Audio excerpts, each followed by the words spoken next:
Hi, this is Michael, your storyteller. Welcome to our channel Frightening Tales. Today I will told you a real crime story. Mystery of Marie Roget. There are few persons, even among the calmest thinkers, who have not occasionally been startled into a vague yet thrilling half-credence in the supernatural, by coincidences of so seemingly marvelous a character that, as mere coincidences, the intellect has been unable to receive them. Such sentiments for the half-credences of which I speak have never the full force of thought. Such sentiments are seldom thoroughly stifled unless by reference to the doctrine of chance, or, as it is technically termed, the calculus of probabilities.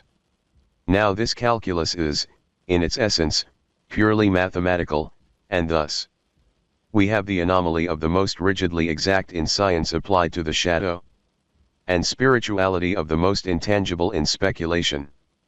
The extraordinary details which I am now called upon to make public, will be found to form, as regards sequence of time, the primary branch of a series of scarcely intelligible coincidences, whose secondary or concluding branch will be recognized by all readers in the late murder of Mary Cecilia Rogers, at New York.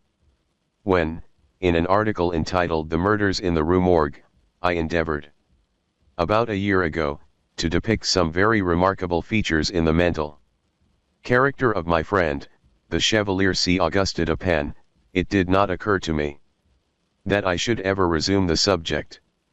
This depicting of character constituted my design, and this design was thoroughly fulfilled in the wild train of circumstances brought to instance Dupin's idiosyncrasy.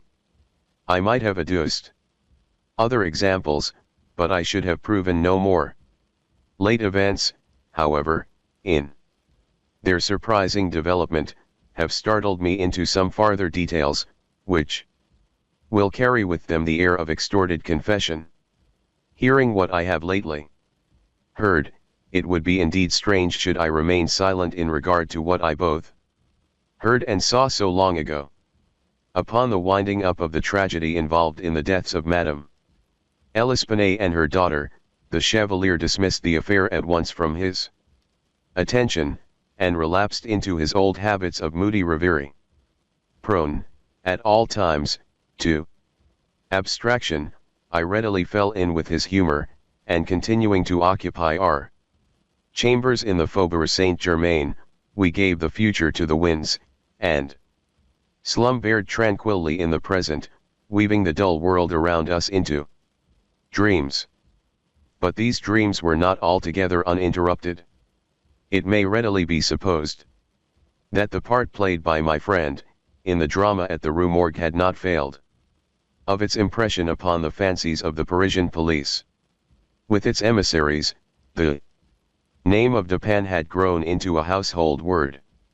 The simple character of those inductions by which he had disentangled the mystery never having been explained even to the prefect, or to any other individual than myself, of course it is not surprising that the affair was regarded as little less than miraculous, or that the Chevalier's analytical abilities acquired for him the credit of intuition. His frankness would have led him to disabuse every inquirer of such prejudice. But his indolent humor forbade all further agitation of a topic whose interest to himself had long ceased. It thus happened that he found himself the cynosure of the political eyes, and the cases were not few in which attempt was made to engage his services at the prefecture. One of the most remarkable instances was that of the murder of a young girl named Marie Roget. This event occurred about 2 years after the atrocity in the Rue Morgue. Marie, whose Christian and family name will at once arrest attention from their resemblance to those of the unfortunate cigar girl, was the only daughter of the widow Estelle Roget. The father had died during the child's infancy, and from the period of his death, until within 18 months before the assassination, which forms the subject of our narrative, the mother and daughter had dwelt together in the Rue Pavie Saint Andrea, one madam there keeping a pension. Assisted by Marie, Affairs went on thus until the latter had attained her 22nd year, when her great beauty attracted the notice of a perfumer, who occupied one of the shops in the basement of the Palais Royal, and whose custom lay, chiefly among the desperate adventurers infesting that neighborhood. Monsieur Leblanc too was not unaware of the advantages to be derived from the attendance of the fair Marie in his perfumery, and his liberal proposals were accepted eagerly by the girl, although with somewhat more of hesitation by Madame. 1. Nassau Street. 2. Anderson. The anticipations of the shopkeeper were realized, and his room soon became notorious through the charms of the sprightly grisette. She had been in his employ about a year, when her admirers were thrown into confusion by her sudden disappearance from the shop. Monsieur Leblanc was unable to account for her absence, and Madame Roget was distracted with anxiety and terror. The public papers immediately took up the theme, and the police were upon the point of making serious investigations, when, one fine morning, after the lapse of a week, Marie, in good health, but with a somewhat saddened air, made her reappearance at her usual counter in the perfumery. All inquiry, except that of a private character, was of course, immediately hushed. Monsieur Leblanc professed total ignorance, as before. Marie, with Madame, replied to all questions, that the last week had been spent at the house of a relation in the country. Thus the affair died away, and was generally forgotten, for the girl, ostensibly to relieve herself from the impertinence of curiosity, soon bade a final adieu to the perfumer, and sought the shelter of her mother's residence in the Rue Pavie Saint Andrea. It was about 5 months after this return home, that her friends were alarmed by her sudden disappearance for the second time. 3 days elapsed, and nothing was heard of her. On the 4th her corpse was found floating in the Seine 3, near the shore which is opposite the quartier of the Rue Saint André, and at a 3, the Hudson Point, not very far distant from the secluded neighborhood of the Barrière du Roule. For the atrocity of this murder, for it was at once evident that murder had been committed, the youth and beauty of the victim, and above all her previous notoriety, conspired to produce intense excitement in the minds of the sensitive Parisians. I can call to mind no similar occurrence producing so general and so intense an effect. For several weeks, in the discussion of this one absorbing theme, even the momentous political topics of the day were forgotten. The prefect made unusual exertions, and the powers of the whole Parisian police were, of course, tasked to the utmost extent. Upon the first discovery of the corpse, it was not supposed that the murderer would be able to elude, for more than a very brief period, the inquisition which was immediately set on foot. It was not until the expiration of a week that it was deemed necessary to offer a reward, and even then this reward was limited to 1,000 francs. In the meantime the investigation proceeded with vigor, if not always with judgment, and numerous individuals were examined to no purpose, while, owing to the continual absence of all clue to the mystery, the popular excitement greatly increased. At the end of the 10th day it was thought advisable to double the sum originally proposed, and, at length, the second week having 4 weeks elapsed without leading to any discoveries, and the prejudice which always exists in Paris against the police having given vent to itself in several serious émeutes, the prefect took it upon himself to offer the sum of 20,000 francs for the conviction of the assassin, or, if more than one should prove to have been implicated, for the conviction of any one of the assassins. In the proclamation setting forth this reward, a full pardon was promised to any accomplice who should come forward in evidence against his fellow, and to the Whole was appended, wherever it appeared, the private placard of a committee of citizens, offering 10,000 francs, in addition to the amount proposed by the prefecture. The entire reward thus stood at no less than 30,000 francs, which will be regarded as an extraordinary sum when we consider the humble condition of the girl, and the great frequency, in large cities, of such atrocities as the one described. No one doubted now that the mystery of this murder would be immediately brought to light. But although, in one or two instances, arrests were made which promised elucidation, yet nothing was elicited which could implicate the parties suspected, and they were discharged forthwith. Strange as it may appear, the third week from the discovery of the body had passed, and passed without any light being thrown upon the subject, before even a rumor of the events which had so agitated the public mind reached the ears of Dupin and myself.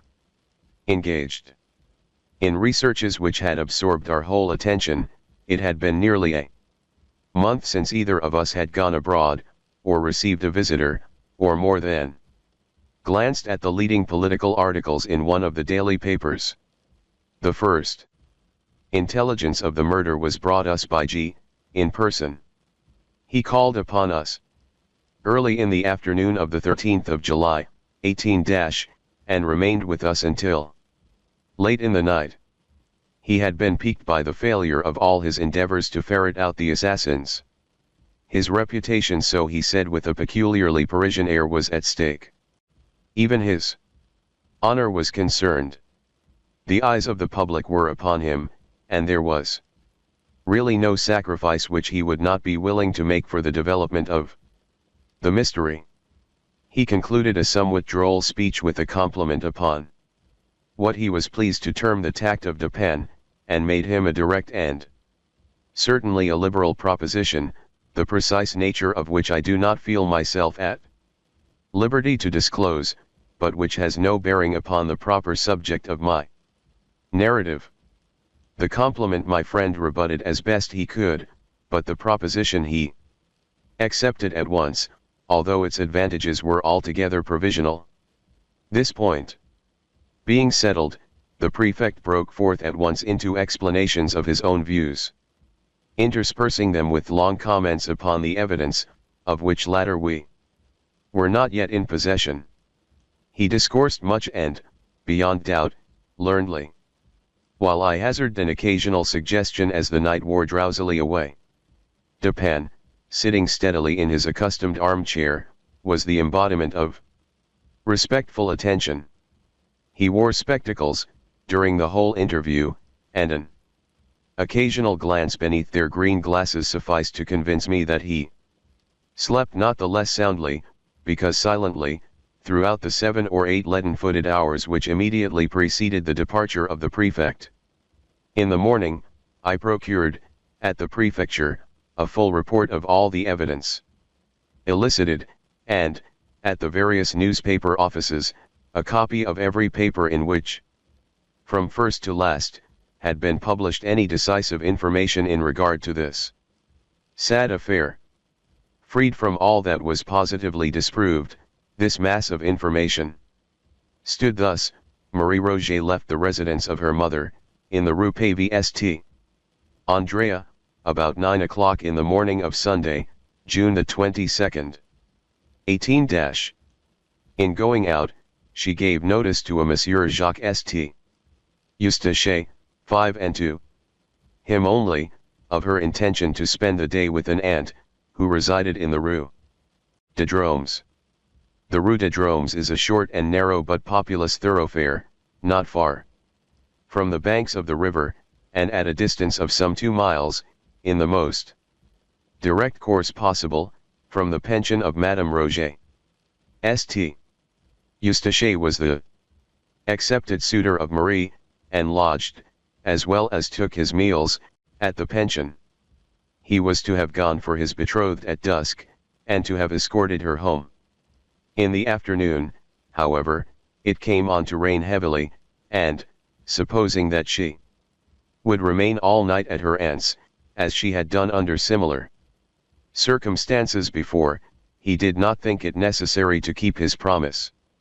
As night drew on, Madame Roget, who was an infirm old lady, 70 years of age, was heard to express a fear that she should never see Marie again, but this observation attracted little attention at the time. 5 Pain. On Monday it was ascertained that the girl had not been to the Rue de Dromes.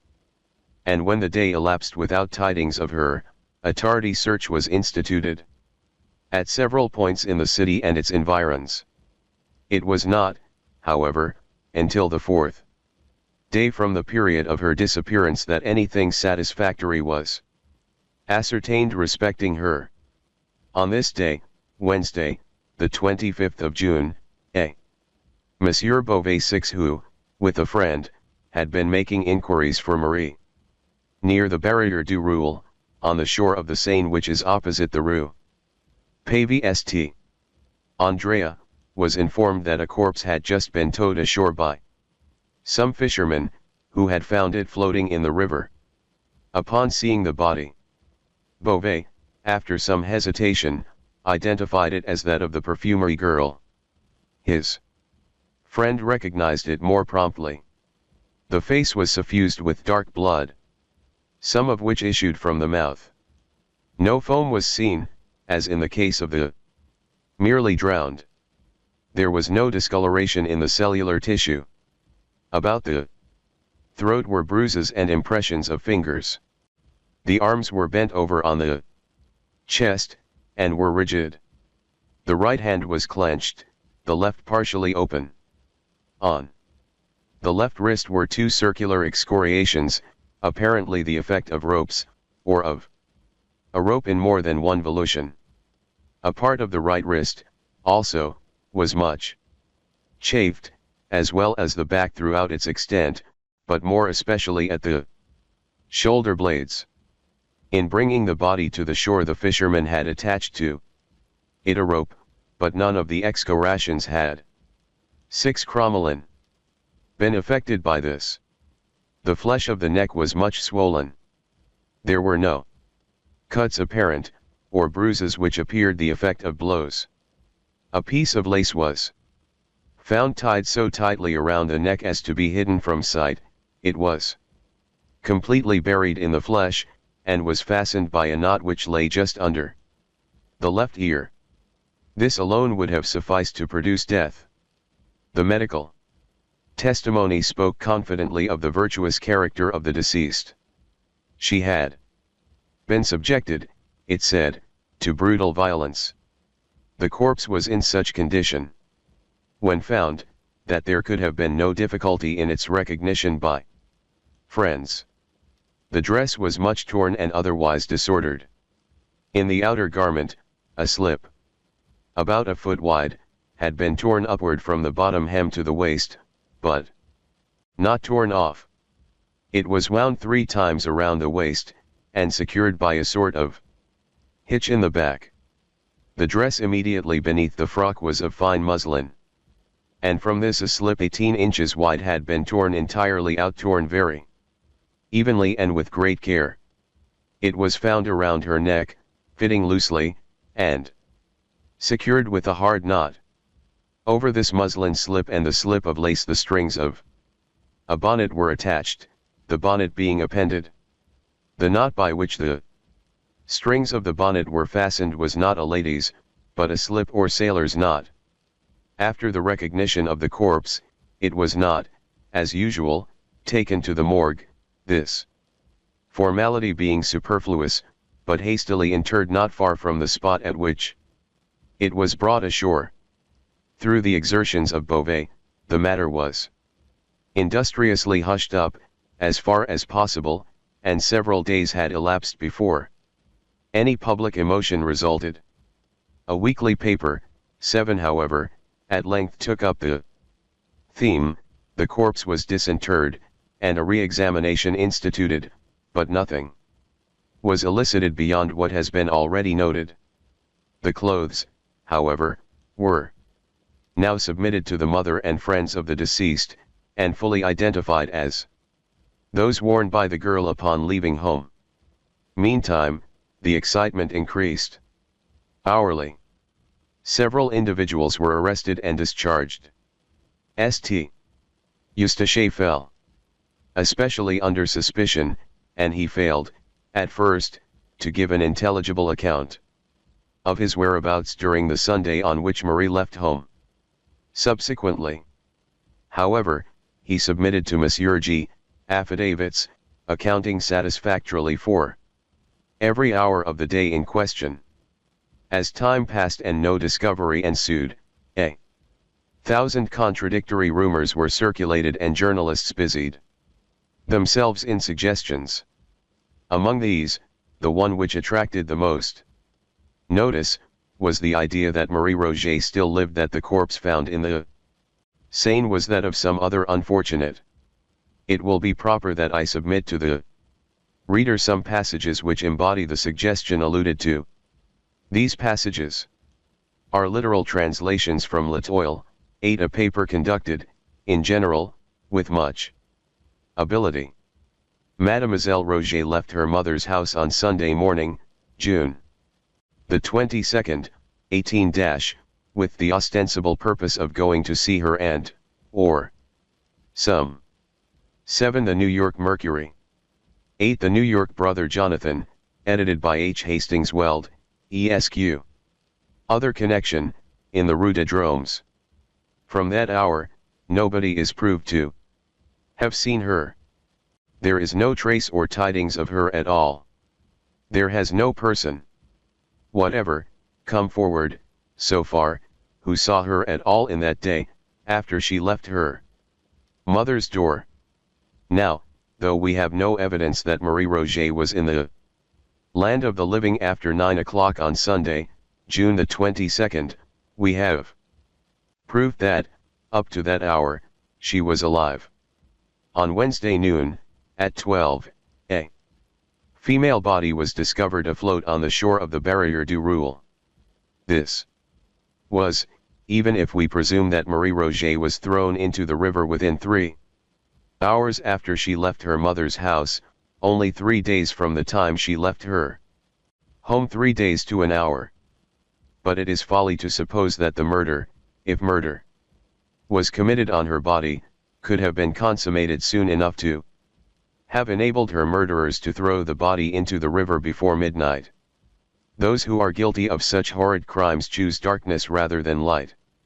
Thus we see that if the body found in the river was that of Marie Roget, it could only have been in the water 2½ days, or 3 at the outside.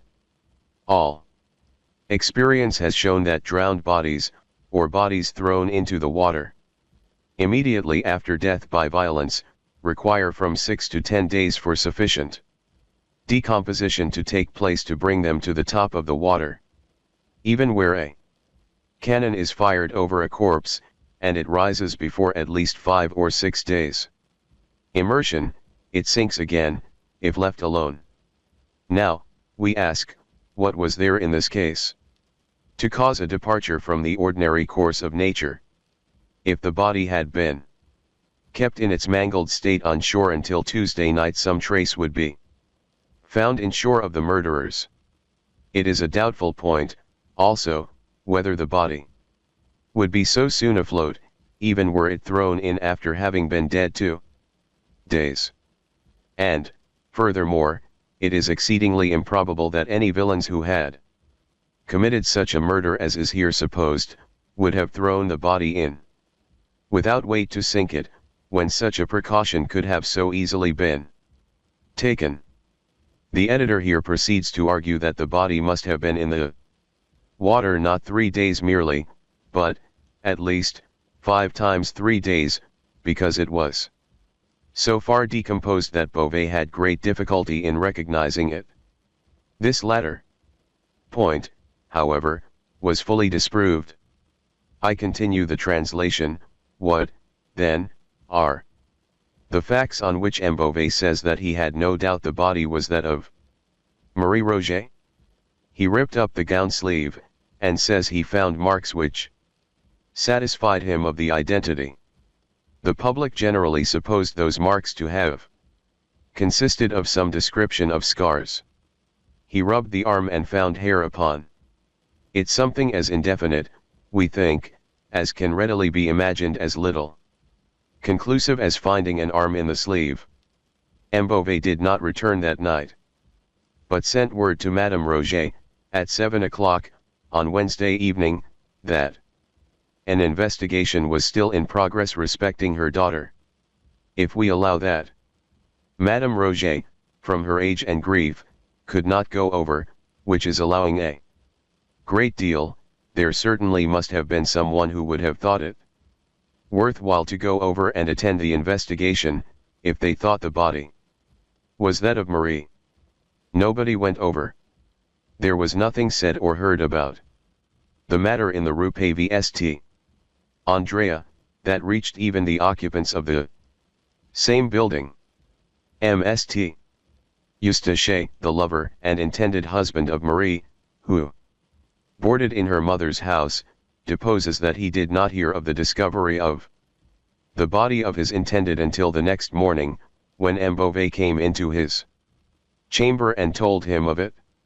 For an item of news like this, it strikes us it was very coolly received.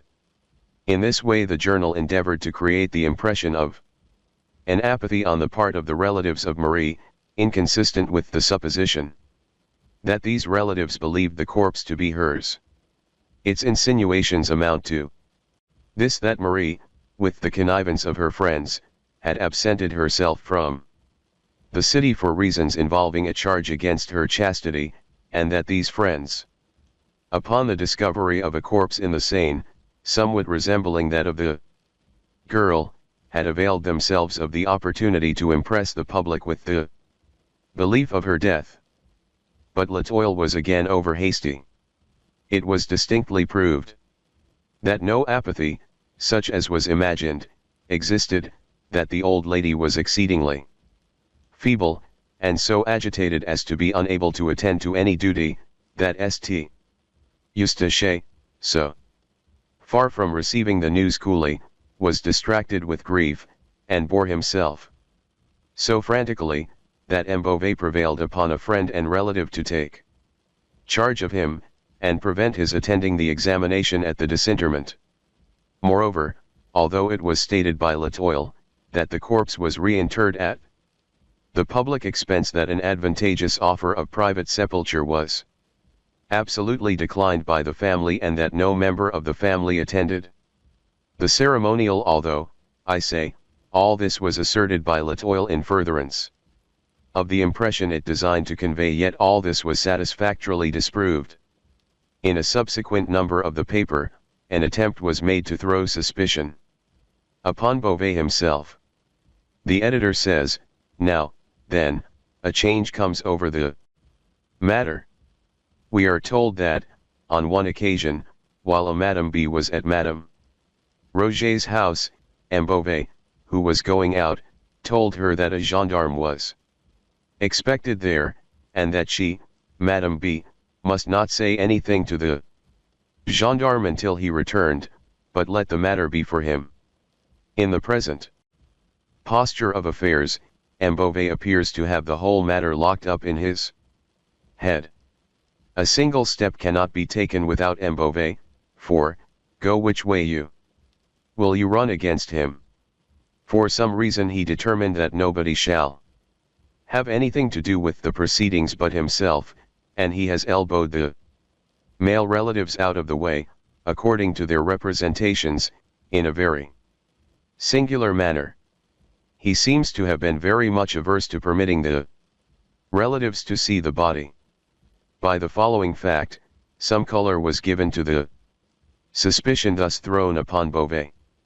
A visitor at his office, a few days prior to the girl's disappearance, and during the absence of its occupant, had observed a rose in the keyhole of the door, and the name Marie inscribed upon a slate, which hung near at hand.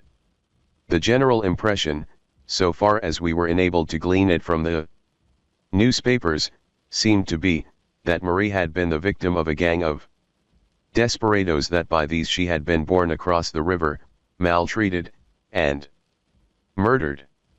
Le Commercial, 9 however, a print of extensive influence, was earnest in combating this popular idea. I quote a passage or two from its columns: "We are persuaded that pursuit has hitherto been on a false scent, so far as it has been directed to the barrière du Roule. It is impossible that a person so well known to thousands as this young woman was, should have passed 3 blocks without someone having seen her, and anyone who saw her would have remembered it, for she interested all who knew her. It was when the streets were full of people, when she went out. It is impossible that she could have gone to the barrière du Roule, or to the Rue des Drômes, without being recognized by a dozen persons, yet no one has come forward who saw her outside of her mother's door, and there is no evidence, except the testimony concerning her expressed intentions, that she did go out at all. Her gown was torn, bound round her, and tied, and by that the body was carried as a bundle. If the murder had been committed at the barrière du Roule, there would have been no necessity for any such arrangement. The fact that the body was found floating near the barrière is no proof as to where it was thrown into the water. A piece of one of the unfortunate girl's petticoats, 2 feet long and 1 foot wide, was torn out and tied under her chin around the back of her head, probably to prevent screams. This was done by fellows who had no pocket handkerchief." 9 New York Journal of Commerce. A day or two before the prefect called upon us, however, some important information reached the police, which seemed to overthrow, at least, the chief portion of Le Commercial's argument.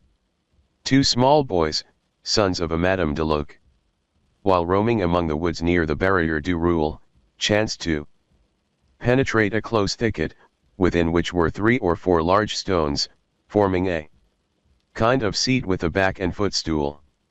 On the upper stone lay a white petticoat. On the second, a silk scarf. A parasol, gloves, and a pocket handkerchief were also here found. The handkerchief bore the name Marie Roget. Fragments of dress were discovered on the brambles around. The earth was trampled, the bushes were broken, and there was every evidence of a struggle. Between the thicket and the river, the fences were found taken down, and the ground bore evidence of some heavy burthen having been dragged along it. A weekly paper, Le Soleil, 10, had the following comments upon this discovery, comments which merely echoed the sentiment of the whole Parisian press: "The things had all evidently been there at least 3 or 4 weeks, they were all mildewed down hard with the action of the rain, and stuck together from mildew. The grass had grown around and over some of them. The silk on the parasol was strong, but the threads of it were run together within. The upper part, where it had been doubled and folded, was all mildewed and rotten, and tore on." 10 Philadelphia Saturday Evening Post, edited by C.I. Peterson, ESQ. It's being opened. The pieces of her frock torn out by the bushes were about 3 inches wide and 6 inches long. One part was the hem of the frock, and it had been mended, the other piece was part of the skirt, not the hem. They looked like strips torn off, and were on the thorn bush, about a foot from the ground. There can be no doubt, therefore, that the spot of this appalling outrage has been discovered. Consequent upon this discovery, new evidence appeared. Madame de Luc testified that she keeps a roadside inn not far from the bank of the river, opposite the barrière du Roule. The neighborhood is secluded, particularly so. It is the usual Sunday resort of blackguards from the city, who cross the river in boats. About 3 o'clock, in the afternoon of the Sunday in question, a young girl arrived at the inn, accompanied by a young man of dark complexion. The 2 remained here for some time. On their departure, they took the road to some thick woods in the vicinity. Madame Deluc's attention was called to the dress worn by the girl, on account of its resemblance to one worn by a deceased relative. A scarf was particularly noticed. Soon after the departure of the couple, a gang of miscreants made their appearance, behaved boisterously, ate and drank without making payment, followed in the route of the young man and girl, returned to the inn about dusk, and recrossed the river as if in great haste. It was soon after dark, upon this same evening, that Madame Deluc, as well as her eldest son, heard the screams of a female in the vicinity of the inn. The screams were violent but brief. Madame D recognized not only the scarf which was found in the thicket, but the dress which was discovered upon the corpse. An omnibus driver, Valence, 11, now also testified that he saw Marie Roget cross a ferry on the Seine, on the Sunday in question, in company with a young man of dark complexion. He, Valence, knew Marie, and could not be mistaken in her identity. The articles found in the thicket were fully identified by the relatives of Marie. The items of evidence and information thus collected by myself, from the newspapers, at the suggestion of Dupin, embraced only one more point, but this was a point of seemingly vast consequence. It appears that, immediately after the discovery of the clothes as above described, the lifeless or nearly lifeless body of St. Eustache, Marie's betrothed, was found in the vicinity of what all now supposed the scene of the outrage. A phial labeled laudanum, and emptied, was found near him. His breath gave evidence of the poison. He died without speaking. Upon his person was found a letter, briefly stating his love for Marie, with his design of self-destruction. I need scarcely tell you, said Dupin, as he finished the perusal of my notes, that this is a far more intricate case than that of the Rue Morgue, from which it differs in one important respect. This is an ordinary, although an atrocious, instance of crime. There is nothing peculiarly outré about it. You will observe that 11 Adam. For this reason, the mystery has been considered easy, when, for this reason, it should have been considered difficult of solution. Thus, at first, it was thought unnecessary to offer a reward. The myrmidons of G were able at once to comprehend how and why such an atrocity might have been committed. They could picture to their imaginations a mode many modes and a motive many motives, and because it was not impossible that either of these numerous modes or motives could have been the actual one, they have taken it for granted that one of them must. But the ease with which these variable fancies were entertained, and the very plausibility which each assumed, should have been understood as indicative rather of the difficulties than of the facilities which must attend elucidation. I have before observed that it is by prominences above the plane of the ordinary, that reason feels her way, if at all, in her search for the true, and that the proper question in cases such as this, is not so much what has occurred, as what has occurred that has never occurred before. In the investigations at the house of Madame L'Espanaye, 12 the agents of G were discouraged and confounded by that very unusualness which, to a properly regulated intellect, would have afforded the surest omen of success, while this same intellect might have been plunged in despair at the ordinary character of all that met the eye in the case of the perfumery girl, and yet told of nothing but easy triumph to the functionaries of the prefecture. 12c murders in the Rue Morgue. In the case of Madame L'Espanaye and her daughter, there was, even at the beginning of our investigation, no doubt that murder had been committed. The idea of suicide was excluded at once. Here, too, we are freed, at the commencement, from all supposition of self-murder. The body found at the Barrière du Roule was found under such circumstances as to leave us no room for embarrassment upon this important point. But it has been suggested that the corpse discovered is not that of the Marie Roget, for the conviction of whose assassin, or assassins, the reward is offered, and respecting whom, solely, our agreement has been arranged with the prefect. We both know this gentleman well. It will not do to trust him too far. If, dating our inquiries from the body found, and then tracing a murderer, we yet discover this body to be that of some other individual than Marie, or if, starting from the living Marie, we find her, yet find her unassassinated, in either case we lose our labor, since it is Monsieur with whom we have to deal. For our own purpose, therefore, if not for the purpose of justice, it is indispensable that our first step should be the determination of the identity of the corpse with the Marie Roget who is missing.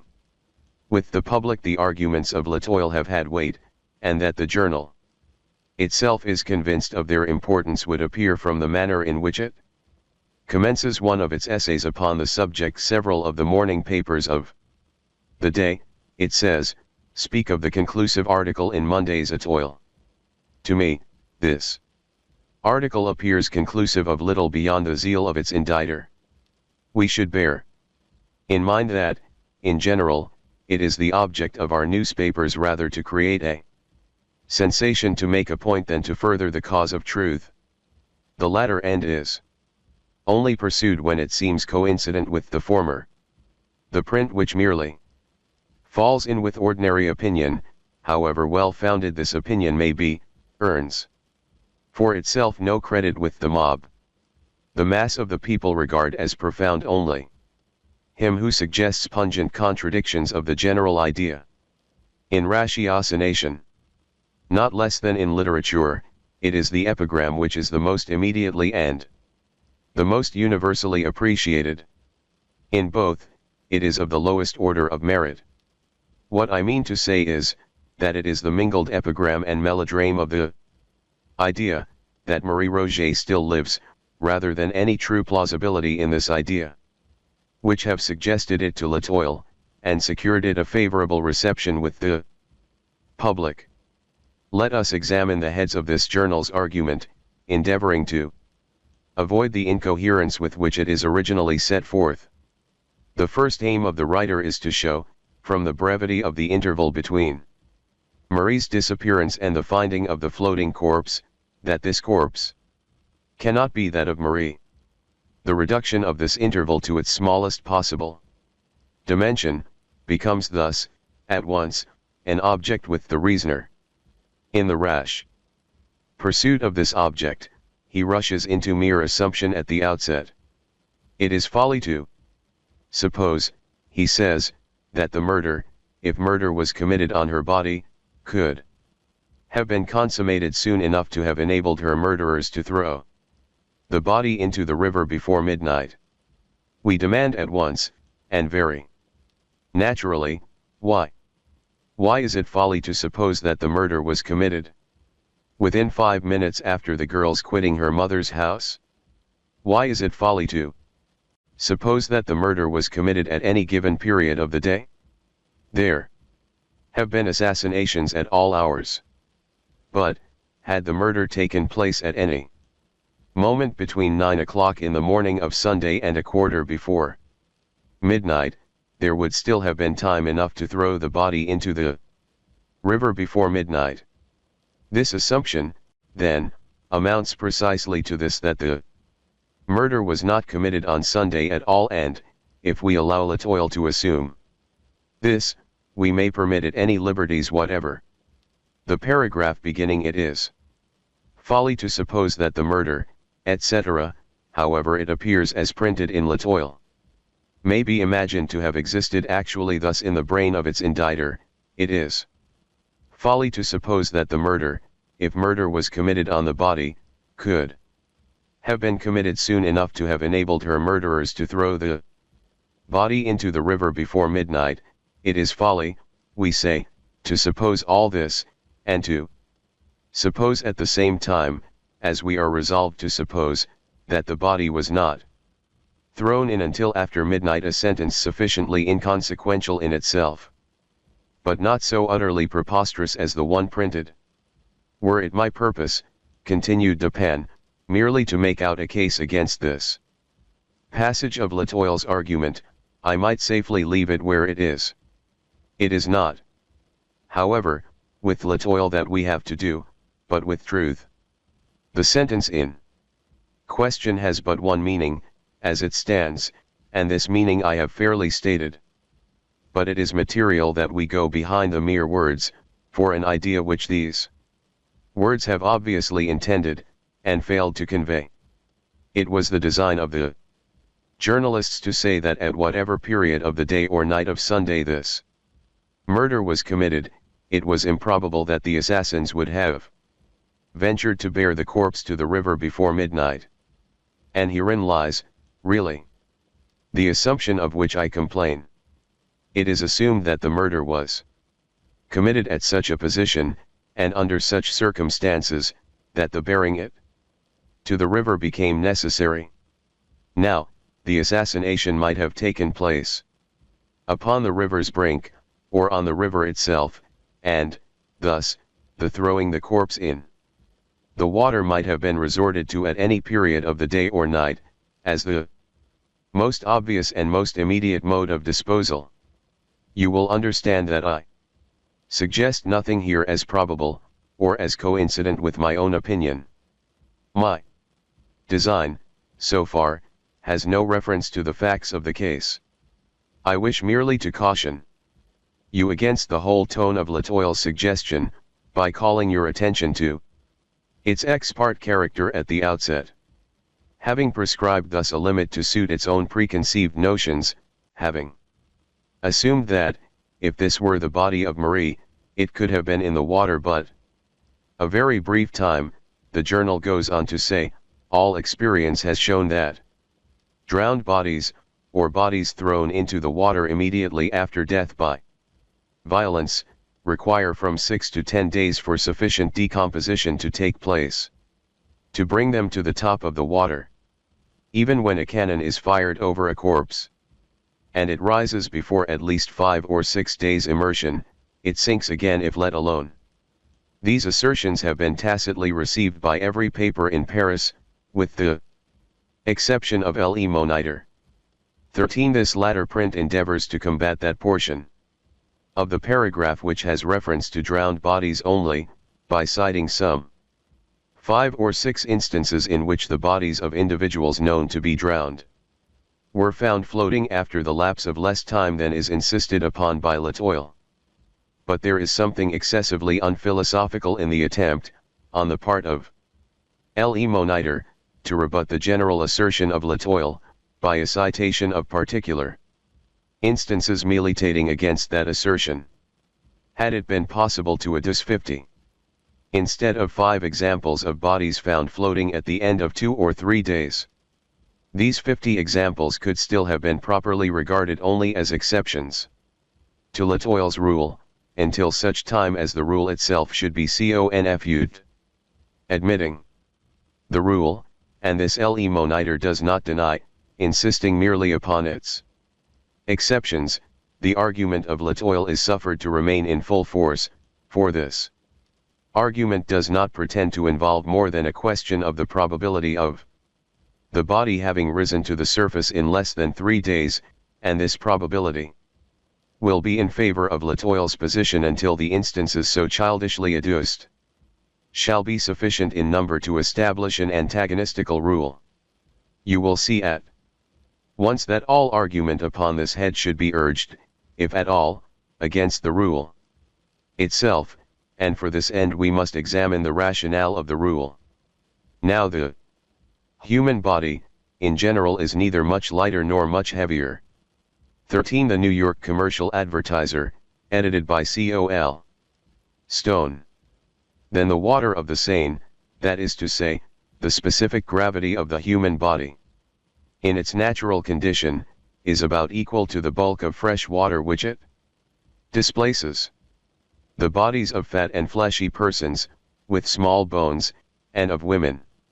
Generally, are lighter than those of the lean and large-boned, and of men, and the specific gravity of the water of a river is somewhat influenced by the presence of the tide from the sea. But, leaving this tide out of the question, it may be said that very few human bodies will sink at all, even in fresh water, of their own accord.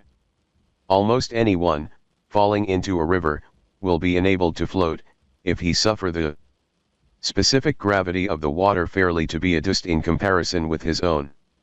That is to say, if he suffer his whole person to be immersed, with as little exception as possible. The proper position for one who cannot swim, is the upright position of the walker on land, with the head thrown fully back, and immersed, the mouth and nostrils alone remaining above the surface. Thus circumstanced, we shall find that we float without difficulty and without exertion. It is evident, however, that the gravities of the body, and of the bulk of water displaced, are very nicely balanced, and that a trifle will cause either to preponderate. An arm, for instance, uplifted from the water, and thus deprived of its support, is an additional weight sufficient to immerse the whole head, while the accidental aid of the smallest piece of timber will enable us to elevate the head so as to look about. Now, in the struggles of one unused to swimming, the arms are invariably thrown upward, while an attempt is made to keep the head in its usual perpendicular position. The result is the immersion of the mouth and nostrils, and the inception, during efforts to breathe while beneath the surface, of water into the lungs. Much is also received into the stomach, and the whole body becomes heavier by the difference between the weight of the air, originally distending these cavities, and that of the fluid which now fills them. This difference is sufficient to cause the body to sink, as a general rule, but is insufficient in the case of individuals with small bones and an abnormal quantity of flaccid or fatty matter. Such individuals float even after drowning. The corpse, being supposed at the bottom of the river, will there remain until, by some means, its specific gravity again becomes less than that of the bulk of water which it displaces. This effect is brought about by decomposition, or otherwise.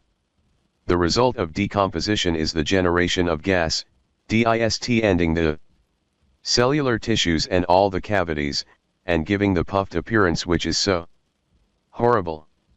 When this distension has so far progressed that the bulk of the corpse is materially increased without a corresponding increase of mass or weight, its specific gravity becomes less than that of the water displaced, and it forthwith makes its appearance at the surface.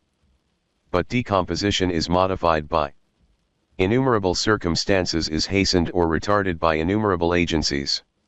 For example, by the heat or cold of the season, by the mineral impregnation or purity of the water, by its depth or shallowness, by its currency or stagnation, by the temperament of the body, by its infection or freedom from disease before death. Thus it is evident that we can assign no period, with anything like accuracy, at which the corpse shall rise through decomposition. Under certain conditions this result would be brought about within an hour, under others it might not take place at all. There are chemical infusions by which the animal frame can be preserved forever from corruption. The bichloride of mercury is one. But, apart from decomposition, there may be, and very usually is, a generation of gas within the stomach, from the acetous fermentation of vegetable matter, or within other cavities from other causes, sufficient to induce a distension which will bring the body to the surface. The effect produced by the firing of a cannon is that of simple vibration. This may either loosen the corpse from the soft mud or ooze in which it is embedded. thus permitting it to rise when other agencies have already prepared it for so doing, or it may overcome the tenacity of some putrescent portions of the cellular tissue, allowing the cavities to distend under the influence of the gas. Having thus before us the whole philosophy of this subject, we can easily test by it the assertions of Latoil. All experience shows, says this paper, that drowned bodies, or bodies thrown into the water immediately after death by violence, require from 6 to 10 days for sufficient decomposition to take place, to bring them to the top of the water. Even when a cannon is fired over a corpse, and it rises before at least 5 or 6 days immersion, it sinks again if let alone. The whole of this paragraph must now appear a tissue of inconsequence and incoherence. All experience does not show that drowned bodies require from 6 to 10 days for sufficient decomposition to take place to bring them to the surface. Both science and experience show that the period of their rising is, and necessarily must be, indeterminate. If, moreover, a body has risen to the surface through firing of cannon, it will not sink again if let alone, until decomposition has so far progressed as to permit the escape of the generated gas. But I wish to call your attention to the distinction which is made between drowned bodies and bodies thrown into the water immediately after death by violence. Although the writer admits the distinction, he yet includes them all in the same category.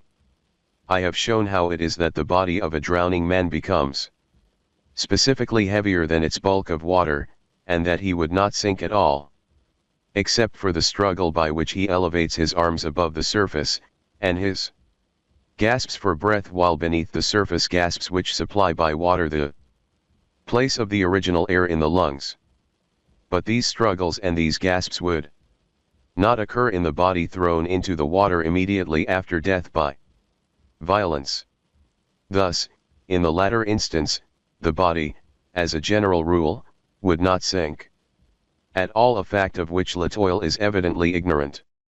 When decomposition had proceeded to a very great extent, when the flesh had in a great measure left the bones, then, indeed, but not till then, should we lose sight of the corpse. And now what are we to make of the argument, that the body found could not be that of Marie Roget, because, 3 days only having elapsed, this body was found floating?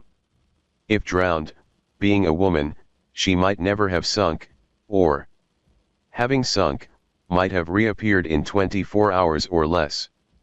But no one supposes her to have been drowned, and, dying before being thrown into the river, she might have been found floating at any period afterwards whatever. But, says Latoil, if the body had been kept in its mangled state on shore until Tuesday night, some trace would be found on shore of the murderers. Here it is at first difficult to perceive the intention of the reasoner. He means to anticipate what he imagines would be an objection to his theory, viz., that the body was kept on shore 2 days, suffering rapid decomposition more rapid than if immersed in water. He supposes that, had this been the case, it might have appeared at the surface on the Wednesday, and thinks that only under such circumstances it could so have appeared. He is accordingly in haste to show that it was not kept on shore, for, if so, some trace would be found on shore of the murderers. I presume you smile at the sequitur. You cannot be made to see how the mere duration of the corpse on the shore could operate to multiply traces of the assassins. Nor can I. And furthermore, it is exceedingly improbable, continues our journal, that any villains who had committed such a murder as is here supposed, would have thrown the body in without weight to sink it, when such a precaution could have so easily been taken. Observe, here, the laughable confusion of thought. No one, not even Latoil, disputes the murder committed on the body found. The marks of violence are too obvious. It is our reasoner's object merely to show that this body is not Marie's. He wishes to prove that Marie is not assassinated, not that the corpse was not. Yet his observation proves only the latter point. Here is a corpse without weight attached. Murderers, casting it in, would not have failed to attach a weight. Therefore it was not thrown in by murderers. This is all which is proved, if anything is. The question of identity is not even approached. And Latoile has been at great pains merely to gainsay now what it has admitted. Only a moment before. We are perfectly convinced, it says, that the body found was that of a murdered female. Nor is this the sole instance, even in this division of the subject, where our reasoner unwittingly reasons against himself. His evident object, I have already said, is to reduce, as much as possible, the interval between Marie's disappearance and the finding of the corpse. Yet we find him urging the point that no person saw the girl from the moment of her leaving her mother's house. We have no evidence, he says, that Marie Roget was in the land of the living after 9 o'clock on Sunday, June the 22nd. As his argument is obviously an ex parte one, he should, at least, have left this matter out of sight, for had anyone been known to see Marie, say on Monday, or on Tuesday, the interval in question would have been much reduced, and, by his own ratiocination, the probability much diminished of the corpse being that of the grisette. It is, nevertheless, amusing to observe that Latoile insists upon its point in the full belief of its furthering its general argument. Reperuse now that portion of this argument which has reference to the identification of the corpse by Beauvais. In regard to the hair upon the arm, Latoile has been obviously disingenuous. M. Beauvais, not being an idiot, could never have urged in identification of the corpse, simply hair upon its arm. No. Arm is without hair. The generality of the expression of Latoile is a mere perversion of the witness phraseology. He must have spoken of some peculiarity in this hair. It must have been a peculiarity of color, of quantity, of length, or of situation. Her foot, says the journal, was small, so are thousands of feet. Her garter is no proof whatever, nor is her shoe, for shoes and garters are sold in packages. The same may be said of the flowers in her hat. One thing upon which M. Beauvais strongly insists is, that the clasp on the garter found had been set back to take it in.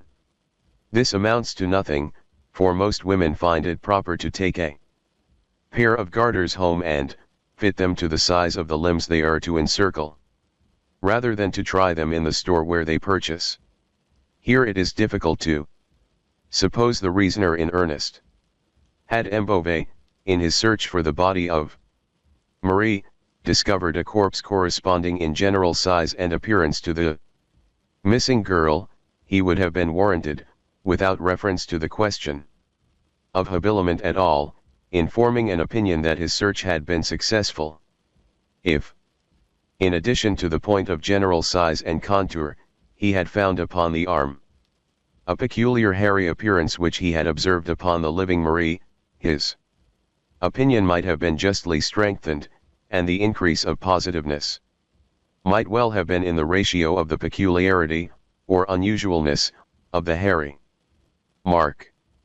If, the feet of Marie being small, those of the corpse were also small, the increase of probability that the body was that of Marie would not be an increase in a ratio merely arithmetical, but in one highly geometrical, or accumulative. Add to all this shoes such as she had been known to wear upon the day of her disappearance, and, although these shoes may be sold in packages, you so far augment the probability as to verge upon the certain what, of itself, would be no evidence of identity, becomes through its corroborative position, proof most sure. Give us, then, flowers in the hat corresponding to those worn by the missing girl, and we seek for nothing farther. If only one flower, we seek for nothing farther. What then if two or three, or more? Each successive one is multiple evidence, proof not added to proof, but multiplied by hundreds or thousands. Let us now discover, upon the deceased, garters such as the living used, and it is almost folly to proceed. But these garters are found to be tightened, by the setting back of a clasp, in just such a manner as her own had been tightened by Marie shortly previous to her leaving home. It is now madness or hypocrisy to doubt what Latoile says in respect to this abbreviation of the garters being an unusual occurrence, shows nothing beyond its own pertinacity in error. The elastic nature of the clasp garter is self-demonstration of the unusualness of the abbreviation. What is made to adjust itself, must of necessity require foreign adjustment, but rarely. It must have been by an accident, in its strictest sense, that these garters of Marie needed the tightening described. They alone would have amply established her identity.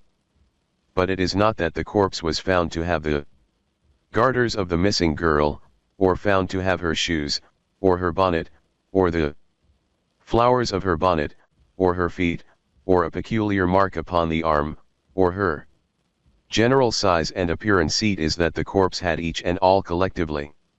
Could it be proved that the editor of Latoile really entertained a doubt, under the circumstances, there would be no need, in his case, of a commission de lunatico inquirente. He has thought it sagacious to echo the small talk of the lawyers, who, for the most part, content themselves with echoing the rectangular precepts of the courts. I would here observe that very much of what is rejected as evidence by a court, is the best of evidence to the intellect. For the court, guiding itself by the general principles of evidence, the recognized and booked principles, is averse from swerving at particular instances. And this steadfast adherence to principle, with rigorous disregard of the conflicting exception, is a sure mode of attaining the maximum of attainable truth, in any long sequence of time. The practice, in mass, is therefore philosophical, but it is not the less certain that it engenders vast individual error. Point 14. In respect to the insinuations levelled at Beauvais, you will be willing to dismiss them in a breath. You have already fathomed the true character of this good gentleman. He is a busybody, with much of romance and little of wit. Anyone so constituted will readily so conduct himself, upon occasion of real excitement, as to render himself liable to suspicion on the part of the over-acute, or the ill-disposed. M. Beauvais, as it appears from your notes, had some personal interviews with the editor of Latoile, and offended him by venturing an opinion that the corpse, notwithstanding the theory of the editor, was, in sober fact, that of Marie. He persists, says the paper, in asserting the corpse to be that of Marie, but can 14. A theory based on the qualities of an object, will prevent its being unfolded according to its objects, and he who arranges topics in reference to their causes will cease to value them according to their results. Thus the jurisprudence of every nation will show that, when law becomes a science and a system, it ceases to be justice. The errors into which a blind devotion to principles of classification has led the common law, will be seen by observing how often the legislature has been obliged to come forward to restore the equity its scheme had lost. Landor. Not give a circumstance, in addition to those which we have commented upon, to make others believe. Now, without reverting to the fact that stronger evidence to make others believe, could never have been adduced, it may be remarked that a man may very well be understood to believe, in a case of this kind, without the ability to advance a single reason for the belief of a second party. Nothing is more vague than impressions of individual identity. Each man recognizes his neighbor, yet there are few instances in which anyone is prepared to give a reason for his recognition. The editor of L'Etoile had no right to be offended at Beauvais' unreasoning belief. The suspicious circumstances which invest him will be found to tally much better with my hypothesis of romantic busybodyism than with the reasoner's suggestion of guilt. Once adopting the more charitable interpretation, we shall find no difficulty in comprehending the rose in the keyhole, the Marie upon the slate, the elbowing the male relatives out of the way, the aversion to permitting them to see the body, the caution given to Madame B. that she must hold no conversation with the gendarme until his return, Beauvais, and, lastly, his apparent determination that nobody should have anything to do with the proceedings except himself. It seems to be unquestionable that Beauvais was a suitor of Marie's, that she coquetted with him, and that he was ambitious of being thought to enjoy her fullest intimacy and confidence.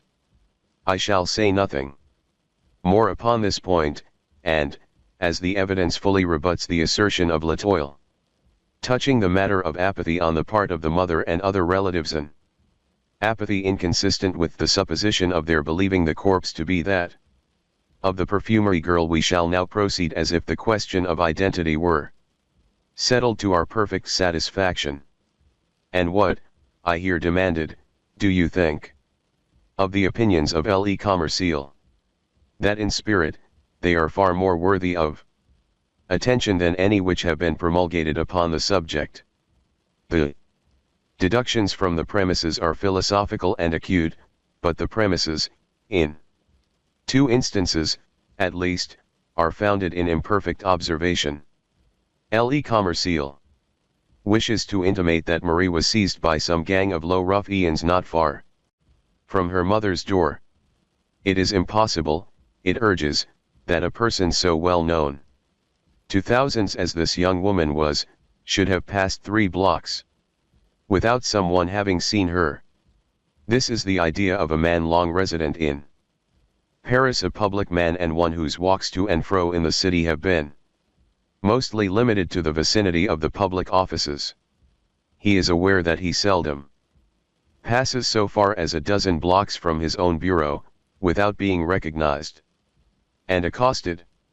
And, knowing the extent of his personal acquaintance with others, and of others with him, he compares his notoriety with that of the perfumery girl, finds no great difference between them, and reaches at once the conclusion that she, in her walks, would be equally liable to recognition with himself in his.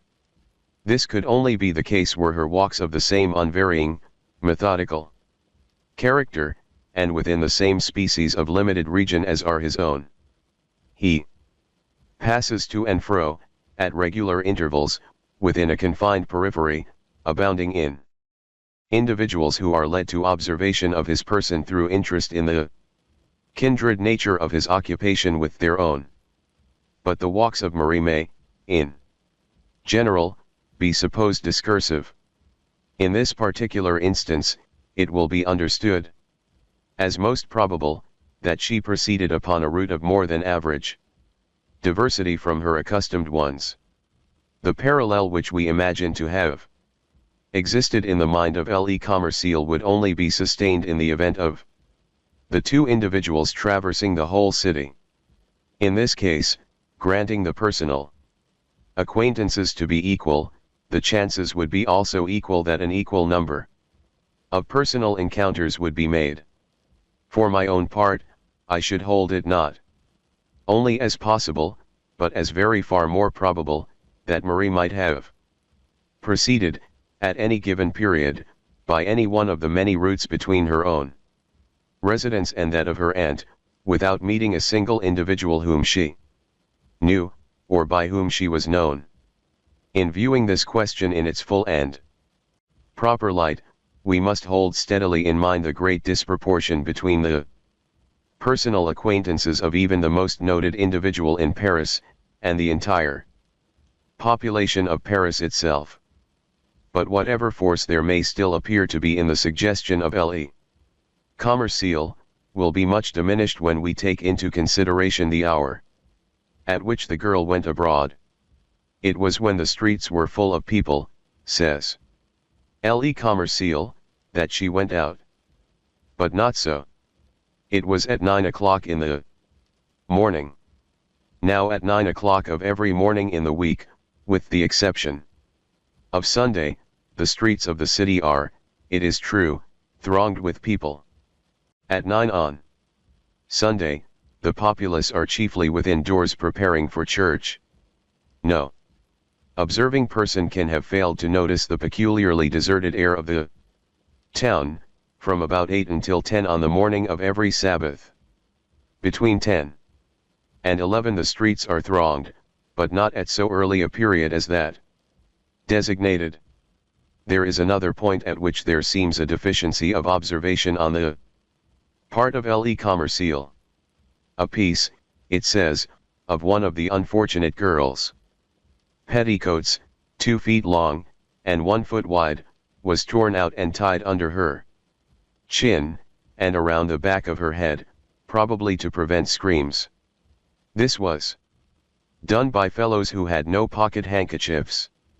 Whether this idea is or is not well founded, we will endeavor to see hereafter, but by fellows who have no pocket handkerchiefs, the editor intends the lowest class of ruffians. These, however, are the very description of people who will always be found to have handkerchiefs even when destitute of shirts. You must have had occasion to observe how absolutely indispensable, of late years, to the thorough blackguard, has become the pocket handkerchief. And what are we to think, I asked, of the article in Le Soleil? That it is a vast pity its inditer was not born a parrot, in which case he would have been the most illustrious parrot of his race. He has merely repeated the individual items of the already published opinion, collecting them, with a laudable industry, from this paper and from that. The things had all evidently been there, he says, at least 3 or 4 weeks, and there can be no doubt that the spot of this appalling outrage has been discovered. The facts here restated by Le Soleil are very far indeed from removing my own doubts upon this subject, and we will examine them more particularly hereafter in connection with another division of the theme.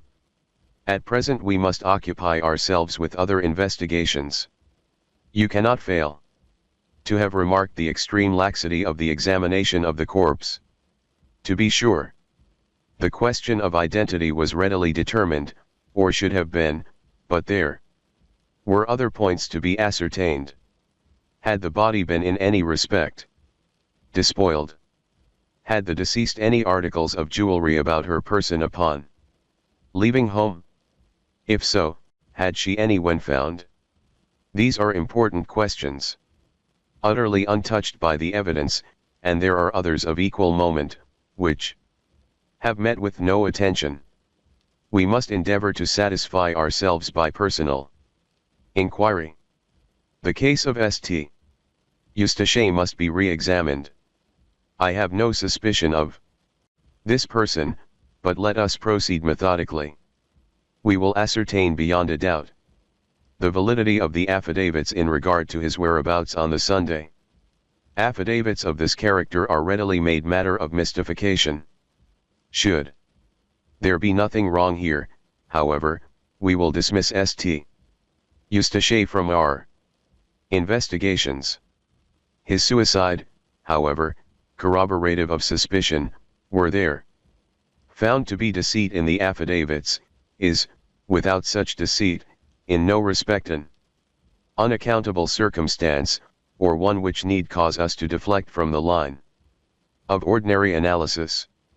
In that which I now propose, we will discard the interior points of this tragedy, and concentrate our attention upon its outskirts.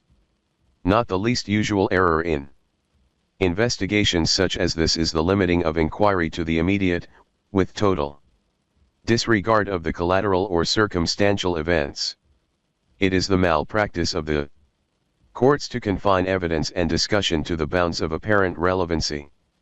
Yet experience has shown, and a true philosophy will always show, that a vast, perhaps the larger, portion of truth arises from the seemingly irrelevant. It is through the spirit of this principle, if not precisely through its letter, that modern science has resolved to calculate upon the unforeseen. But perhaps you do not comprehend me. The history of human knowledge has so uninterruptedly shown that to collateral, or incidental, or accidental events we are indebted for the most numerous and most valuable discoveries, that it has at length become necessary, in any prospective view of improvement, to make not only large, but the largest, allowances for inventions that shall arise by chance, and quite out of the range of ordinary expectation.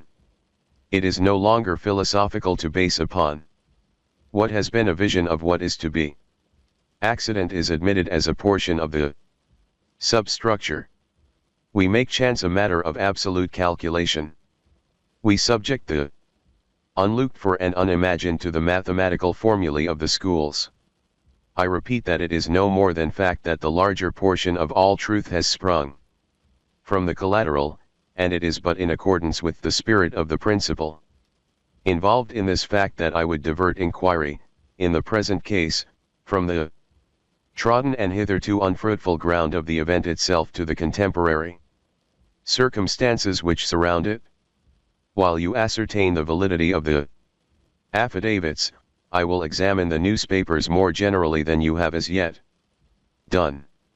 So far, we have only reconnoitred the field of investigation, but it will be strange, indeed, if a comprehensive survey, such as I propose, of the public prints will not afford us some minute points which shall establish a direction for inquiry. In pursuance of Dupin's suggestion, I made scrupulous examination of the affair of the affidavits. The result was a firm conviction of their validity, and of the consequent innocence of St. Eustache. In the meantime my friend occupied himself, with what seemed to me a minuteness altogether objectless, in a scrutiny of the various newspaper files.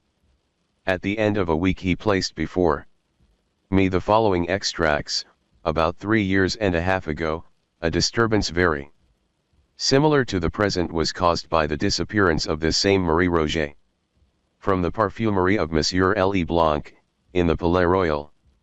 At the end of a week, however, she reappeared at her customary comptoir, as well as ever, with the exception of a slight paleness not altogether usual. It was given out by Monsieur Le Blanc and her mother that she had merely been on a visit to some friend in the country, and the affair was speedily hushed up. We presume that the present absence is a freak of the same nature, and that, at the expiration of a week or, perhaps, of a month, we shall have her among us again. Evening Paper, Monday, June 23. 15. An evening journal of yesterday refers to a former mysterious disappearance of Mademoiselle Roget. It is well known that, during the week of her absence, 15, New York Express, from Le Blanc's parfumerie, she was in the company of a young naval officer, much noted for his debaucheries. A quarrel, it is supposed, providentially, led to her return home. We have the name of the Lothario in question, who is at present stationed in Paris, but for obvious reasons forbear to make it public. Le Mercure, Tuesday morning, June 24. 16. An outrage of the most atrocious character was perpetrated near the city the day before yesterday. A gentleman, with his wife and daughter, engaged, about dusk, the services of 6 young men, who were idly rowing a boat to and fro near the banks of the Seine, to convey him across the river. Upon reaching the opposite shore, the three passengers stepped out, and had proceeded so far as to be beyond the view of the boat. When the daughter discovered that she had left in it her parasol, she returned for it, was seized by the gang, carried out into the stream, gagged, brutally treated, and finally taken to the shore at a point not far from that at which she had originally entered the boat with her parents. The villains have escaped for the time, but the police are upon their trail, and some of them will soon be taken. Morning paper, June 25, 17. We have received one or two communications, the object of which is to fasten the crime of the late atrocity upon May 18, but as this gentleman has been 16 New York Herald, 17 New York Courier and Inquirer, fully exonerated by a legal inquiry, and as the arguments of our several correspondents appear to be more zealous than profound, we do not think it advisable to make them public. Morning paper, June 28, 19. We have received several forcibly written communications, apparently from various sources, and which go far to render it a matter of certainty that the unfortunate Marie Roget has become a victim of one of the numerous bands of blackguards which infest the vicinity of the city upon Sunday. Our own opinion is decidedly in favor of this supposition. We shall endeavor to make room for some of these arguments hereafter. Evening paper, Tuesday, June 31, 20. On Monday, one of the bargemen connected with the revenue service saw an empty boat floating down the Seine. Sails were lying in the bottom of the boat. The bargeman towed it under the barge office. The next morning it was taken from thence without the knowledge of any of the officers. The rudder is now at the barge office. Le Diligence, Thursday, June 26, 21. 18. Manet was one of the parties originally arrested, but discharged through total lack of evidence. 19 New York Courier and Inquirer. 20 New York Evening Post. 21 New York Standard. Upon reading these various extracts, they not only seemed to me irrelevant, but I could perceive no mode in which any one of them could be brought to bear upon the matter in hand. I waited for some explanation from Dupin. It is not my present design, he said, to dwell upon the first and second of these extracts. I have copied them chiefly to show you the extreme remissness of the police, who, as far as I can understand from the prefect, have not troubled themselves, in any respect, with an examination of the naval officer alluded to. Yet it is mere folly to say that between the first and second disappearance of Marie there is no supposable connection. Let us admit the first elopement to have resulted in a quarrel between the lovers, and the return home of the betrayed. We are now prepared to view a second elopement, if we know that an elopement has again taken place, as indicating a renewal of the betrayer's advances, rather than as the result of new proposals by a second individual. We are prepared to regard it as a making up of the old amour, rather than as the commencement of a new one. The chances are 10 to 1, that he who had once eloped with Marie would again propose an elopement, rather than that she to whom proposals of an elopement had been made by one individual, should have them made to her by another.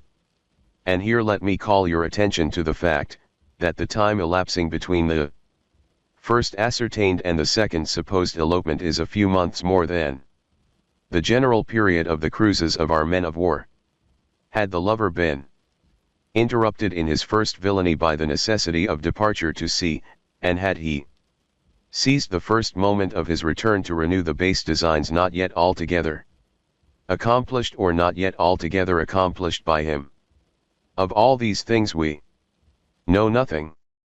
You will say, however, that, in the second instance, there was no elopement as imagined. Certainly not, but are we prepared to say that there was not the frustrated design? Beyond St.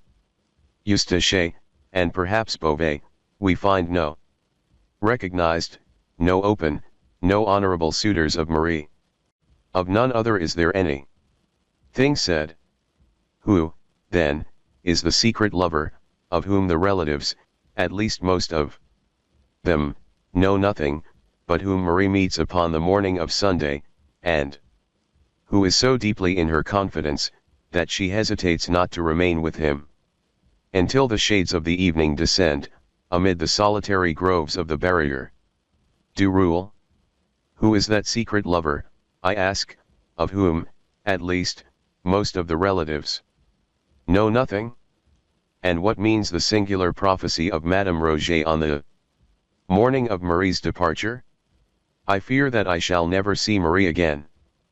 But if we cannot imagine Madame Roget privy to the design of elopement, may we not at least suppose this design entertained by the girl? Upon quitting home, she gave it to be understood that she was about to visit her aunt in the Rue de Dromes, and St. Eustache was requested to call for her at dark. Now, at first glance, this fact strongly militates against my suggestion, but let us reflect that she did meet some companion, and proceed with him across the river, reaching the barrier du Roule at so late an hour as 3 o'clock in the afternoon, is known. But in consenting so to accompany this individual, for whatever purposito her mother known or unknown, she must have thought of her expressed intention when leaving home, and of the surprise and suspicion aroused in the bosom of her affianced suitor, St. Eustache, when, calling for her at the hour appointed, in the Rue de Dromes, he should find that she had not been there, and when, moreover, upon returning to the pension with this alarming intelligence, he should become aware of her continued absence from home. She must have thought of these things, I say. She must have foreseen the chagrin of St. Eustache, the suspicion of all. She could not have thought of returning to brave this suspicion, but the suspicion becomes a point of trivial importance to her, if we suppose her not intending to return. We may imagine her thinking thus: I am to meet a certain person for the purpose of elopement, or for certain other purposes known only to myself. It is necessary that there be no chance of interruption. There must be sufficient time given us to elude pursuit. I will give it to be understood that I shall visit and spend the day with my aunt at the Rue de Dromes. I will tell St. Eustache not to call for me until dark. In this way, my absence from home for the longest possible period, without causing suspicion or anxiety, will be accounted for, and I shall gain more time than in any other manner. If I bid St. Eustache call for me at dark, he will be sure not to call before, but if I wholly neglect to bid him call, my time for escape will be diminished, since it will be expected that I return the earlier, and my absence will the sooner excite anxiety. Now, if it were my design to return at all, if I had in contemplation merely a stroll with the individual in question, it would not be my policy to bid St. Eustache call, for, calling, he will be sure to ascertain that I have played him false, a fact of which I might keep him forever in ignorance, by leaving home without notifying him of my intention, by returning before dark, and by then stating that I had been to visit my aunt in the Rue de Dromes. But, as it is my design never to return, or not for some weeks, or not until certain concealments are effected, the gaining of time is the only point about which I need give myself any concern. You have observed, in your notes, that the most general opinion in relation to this sad affair is, and was from the first, that the girl had been the victim of a gang of blackguards. Now, the popular opinion, under certain conditions, is not to be disregarded. When arising of itself, when manifesting itself in a strictly spontaneous manner we should look upon it as analogous with that intuition, which is the idiosyncrasy of the individual man of genius. In 99 cases from the 100 I would abide by its decision. But it is important that we find no palpable traces of suggestion. The opinion must be rigorously the public's own, and the distinction is often exceedingly difficult to perceive and to maintain. In the present instance, it appears to me that this public opinion, in respect to a gang, has been superinduced by the collateral event which is detailed in the third of my extracts. All Paris is excited by the discovered corpse of Marie, a girl young, beautiful, and notorious. This corpse is found, bearing marks of violence, and floating in the river.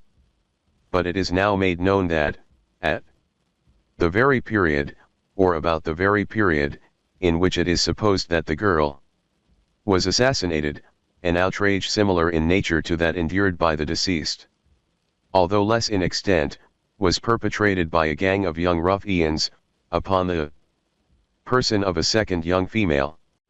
Is it wonderful that the one known atrocity should influence the popular judgment in regard to the other unknown? This judgment awaited direction, and the known outrage seemed so opportunely to afford it. Marie, too, was found in the river, and upon this very river was this known outrage committed.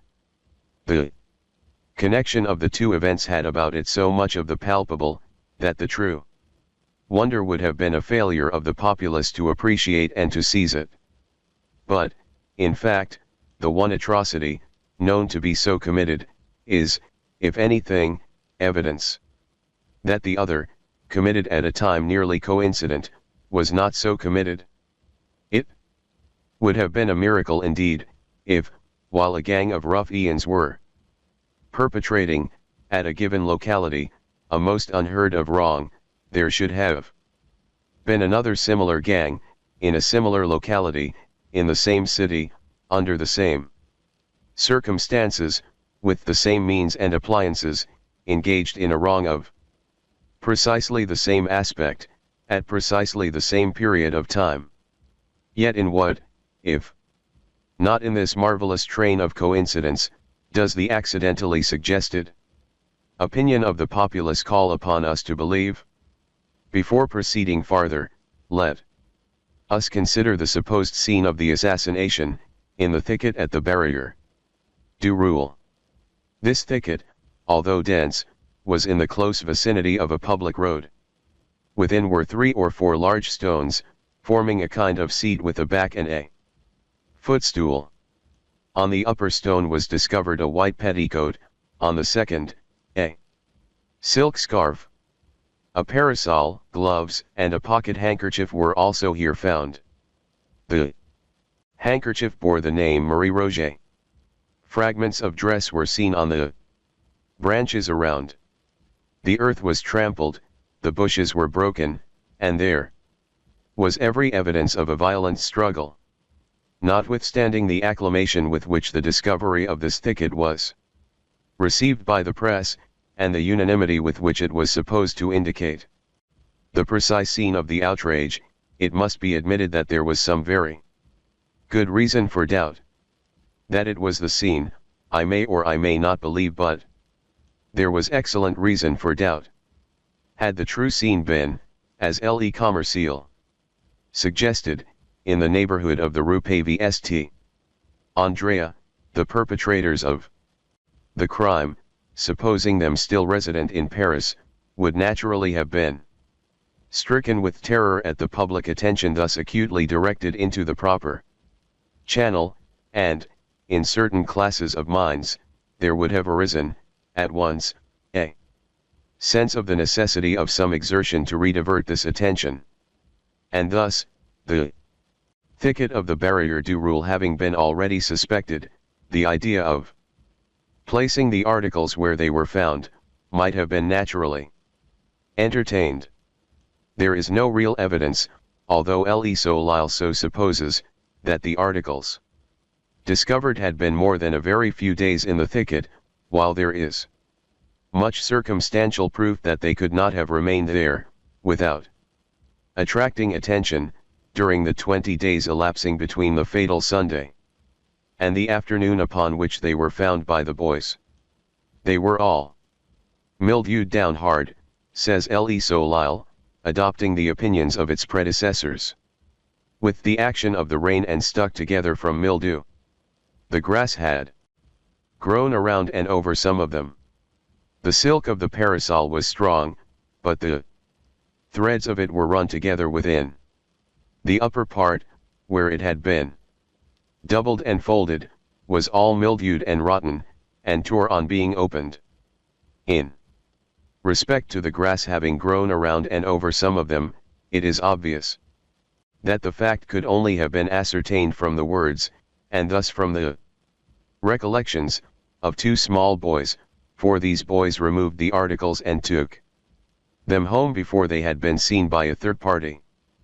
But the grass will grow, especially in warm and damp weather, such as was that of the period of the murder, as much as 2 or 3 inches in a single day. A parasol lying upon a newly turfed ground, might, in a single week, be entirely concealed from sight by the upspringing grass. And touching that mildew upon which the editor of Le Solile so pertinaciously insists, that he employs the word no less than 3 times in the brief paragraph just quoted, is he really unaware of the nature of this mildew? Is he to be told that it is one of the many classes of fungus, of which the most ordinary feature is its upspringing and decadence within 24 hours? Thus we see, at a glance, that what has been most triumphantly adduced in support of the idea that the articles had been for at least 3 or 4 weeks in the thicket, is most absurdly null as regards any evidence of that fact. On the other hand, it is exceedingly difficult to believe that these articles could have remained in the thicket specified for a longer period than a single week, for a longer period than from one Sunday to the next. Those who know anything of the vicinity of Paris, know the extreme difficulty of finding seclusion, unless at a great distance from its suburbs. Such a thing as an unexplored or even an unfrequently visited recess, amid its woods or groves, is not for a moment to be imagined. Let anyone who, being at heart a lover of nature, is yet chained by duty to the dust and heat of this great metropolis, let any such one attempt, even during the weekdays, to slake his thirst for solitude amid the scenes of natural loveliness which immediately surround us. At every second step, he will find the growing charm dispelled by the voice and personal intrusion of some ruffian or party of carousing blackguards. He will seek privacy amid the densest foliage, all in vain. Here are the very nooks where the unwashed most abound, here are the temples most desecrate. With sickness of the heart the wanderer will flee back to the polluted Paris as to a less odious, because less incongruous sink of pollution. But if the vicinity of the city is so beset during the working days of the week, how much more so on the Sabbath? It is now especially that, released from the claims of labor, or deprived of the customary opportunities of crime, the town blackguard seeks the precincts of the town, not through love of the rural, which in his heart he despises, but by way of escape from the restraints and conventionalities of society. He desires less the fresh air and the green trees, than the utter license of the country. Here, at the roadside inn, or beneath the foliage of the woods, he indulges unchecked by any eye except those of his boon companions, in all the mad excess of a counterfeit hilarity, the joint offspring of liberty and of rum. I say nothing more than what must be obvious to every dispassionate observer, when I repeat that the circumstance of the articles in question having remained undiscovered, for a longer period than from one Sunday to another, in any thicket in the immediate neighborhood of Paris, is to be looked upon as little less than miraculous. but there are not wanting other grounds for the suspicion that the articles were placed in the thicket with the view of diverting attention from the real scene of the outrage. And first, let me direct your notice to the date of the discovery of the articles. Collate this with the date of the fifth extract made by myself from the newspapers. You will find that the discovery followed, almost immediately, the urgent communications sent to the evening paper.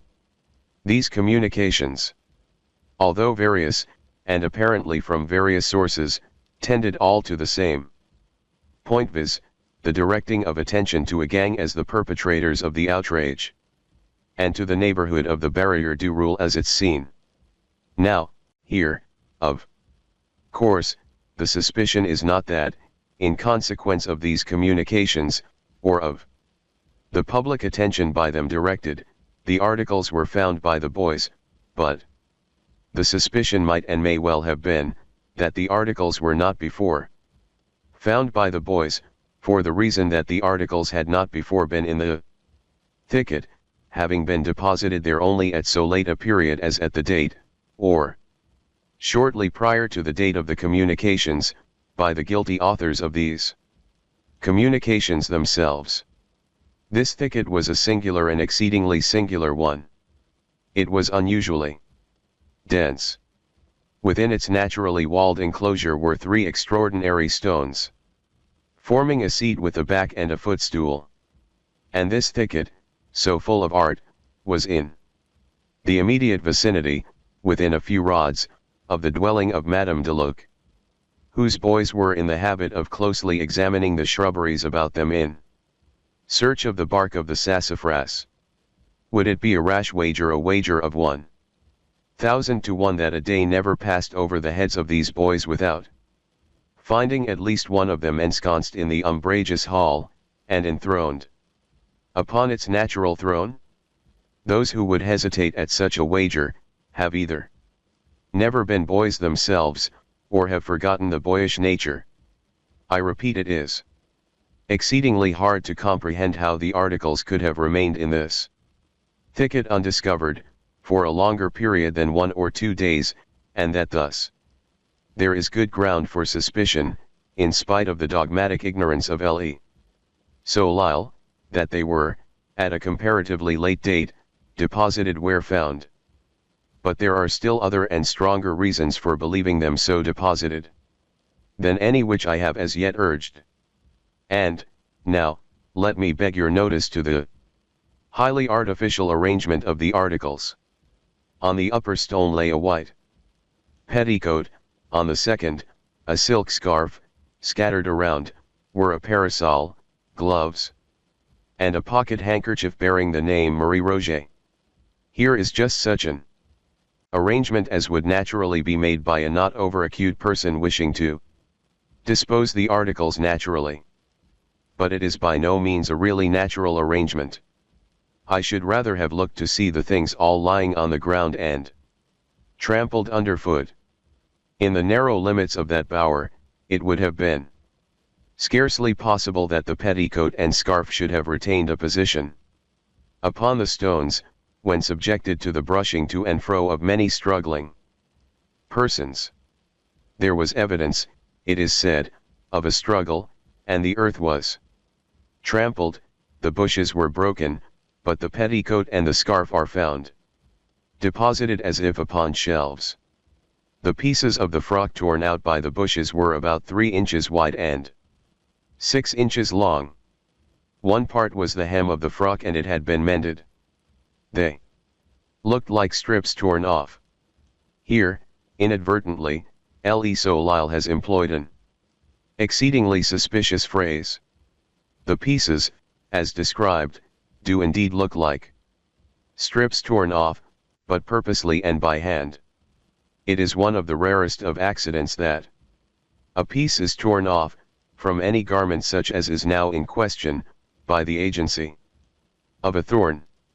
From the very nature of such fabrics, a thorn or nail becoming tangled in them, tears them rectangularly, divides them into 2 longitudinal rents, at right angles with each other, and meeting at an apex where the thorn enters, but it is scarcely possible to conceive the piece torn off. I never so knew it, nor did you. To tear a piece off from such fabric, two distinct forces, in different directions, will be, in almost every case, required.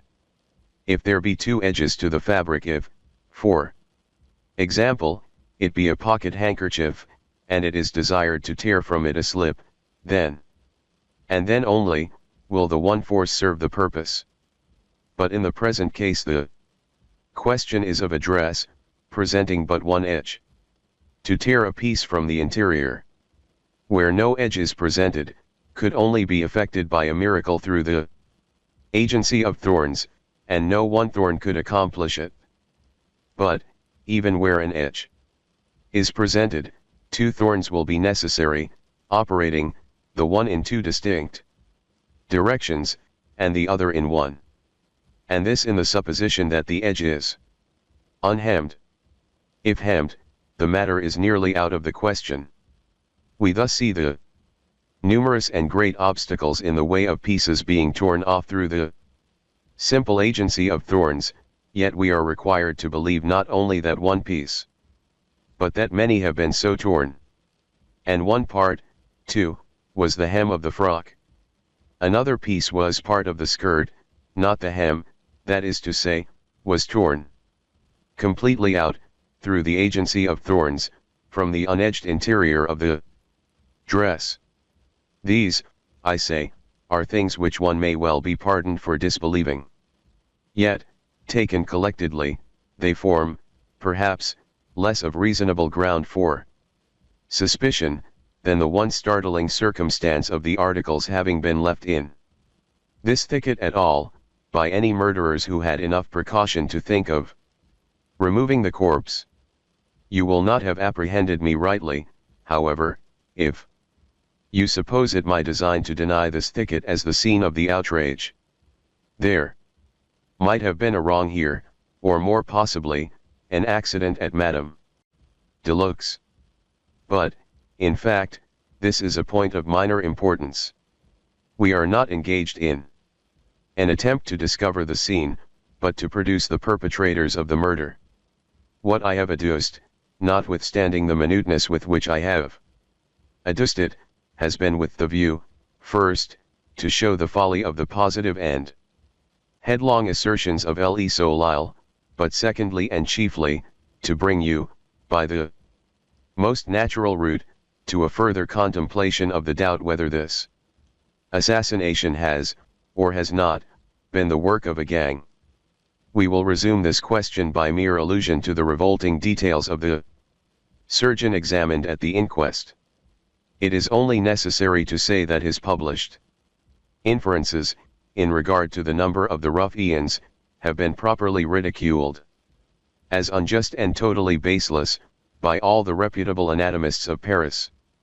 Not that the matter might not have been as inferred, but that there was no ground for the inference. Was there not much for another? Let us reflect now upon the traces of a struggle. Let me ask what these traces have been supposed to demonstrate. A gang. But do they not rather demonstrate the absence of a gang? What struggle could have taken place, what struggle so violent and so enduring as to have left its traces in all directions between a weak and defenseless girl and a gang of ruffians imagined? The silent grasp of a few rough arms and all would have been over. The victim must have been absolutely passive at their will. You will here bear in mind that the arguments urged against the thicket as the scene are applicable, in chief part, only against it as the scene of an outrage committed by more than a single individual. If we imagine but one violator, we can conceive, and thus only conceive, the struggle of so violent and so obstinate a nature as to have left the traces apparent. And again, I have already mentioned the suspicion to be excited by the fact that the articles in question were suffered to remain at all in the thicket where discovered. It seems almost impossible that these evidences of guilt should have been accidentally left where found. There was sufficient presence of mind, it is supposed, to remove the corpse, and yet a more positive evidence than the corpse itself, whose features might have been quickly obliterated by decay, is allowed to lie conspicuously in the scene of the outrage. I allude to the handkerchief with the name of the deceased. If this was accident, it was not the accident of a gang. We can imagine it only the accident of an individual. Let us see. An individual has committed the murder. He is alone with the ghost of the departed. He is appalled by what lies motionless before him. The fury of his passion is over, and there is abundant room in his heart for the natural awe of the deed. His is none of that confidence which the presence of numbers inevitably inspires. He is alone with the dead. He trembles and is bewildered. Yet there is a necessity for disposing of the corpse. He bears it to the river, and leaves behind him the other evidences of his guilt, for it is difficult, if not impossible, to carry all the burthen at once, and it will be easy to return for what is left. But in his toilsome journey to the water his fears redouble within him. The sounds of life encompass his path. A dozen times he hears or fancies he hears the step of an observer. Even the very lights from the city bewilder him. Yet, in time, and by long and frequent pauses of deep agony, he reaches the river's brink, and disposes of his ghastly charge perhaps through the medium of a boat. But now what treasure does the world hold? What threat of vengeance could it hold out which would have power to urge the return of that lonely murderer over that toilsome and perilous path, to the thicket and its blood-chilling recollections? He returns not. Let the consequences be what they may. He could not return if he would. His sole thought is immediate escape. He turns his back forever upon those dreadful shrubberies, and flees as from the wrath to come. But how with a gang? Their number would have inspired them with confidence, if, indeed, confidence is ever wanting in the breast of the errant blackguard, and of errant blackguards alone are the supposed gangs ever constituted. Their number, I say, would have prevented the bewildering and unreasoning terror which I have imagined to paralyze the single man. Could we suppose an oversight in one, or two, or three, this oversight would have been remedied by a fourth. They would have left nothing behind them, for their number would have enabled them to carry all at once. There would have been no need of return. Consider now the circumstance that, in the outer garment of the corpse when found, a slip, about a foot wide, had been torn upward from the bottom hem to the waist, wound 3 times around the waist, and secured by a sort of hitch in the back. This was done with the obvious design of affording a handle by which to carry the body. But would any number of men have dreamed of resorting to such an expedient? To 3 or 4, the limbs of the corpse would have afforded not only a sufficient, but the best possible, hold. The device is that of a single individual, and this brings us to the fact that between the thicket and the river, the rails of the fences were found taken down, and the ground bore evident traces of some heavy burden having been dragged along it. But would a number of men have put themselves to the superfluous trouble of taking down a fence, for the purpose of dragging through it a corpse which they might have lifted over any fence in an instant? Would a number of men have so dragged a corpse at all as to have left evident traces of the dragging? And here we must refer to an observation of Le Commerciel, an observation upon which I have already, in some measure, commented. A piece, says this journal, of one of the unfortunate girl's petticoats was torn out and tied under her chin, and around the back of her head, probably to prevent screams. This was done by fellows who had no pocket handkerchiefs. I have before suggested that a genuine blackguard is never without a pocket handkerchief. But it is not to this fact that I now especially advert. That it was not through want of a handkerchief for the purpose imagined by Le Commercial that this bandage was employed, is rendered apparent by the handkerchief left in the thicket, and that the object was not to prevent screams appears, also, from the bandage having been employed, in preference to what would so much better have answered the purpose. But the language of the evidence speaks of the strip in question as found around the neck, fitting loosely, and secured with a hard knot. These words are sufficiently vague, but differ materially from those of Le Commercial. The slip was 18 inches wide, and therefore, although of muslin, would form a strong band when folded or rumpled longitudinally. And thus rumpled it was discovered. My inference is this. The solitary murderer, having borne the corpse for some distance, whether from the thicket or elsewhere, by means of the bandage hitched around its middle, found the weight, in this mode of procedure, too much for his strength. He resolved to drag the burthen. The evidence goes to show that it was dragged. With this object in view, it became necessary to attach something like a rope to one of the extremities. It could be best attached about the neck, where the head would prevent it slipping off.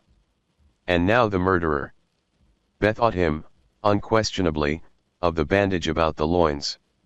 He would have used this, but for its volution about the corpse, the hitch which embarrassed it, and the reflection that it had not been torn off from the garment. It was easier to tear a new slip from the petticoat.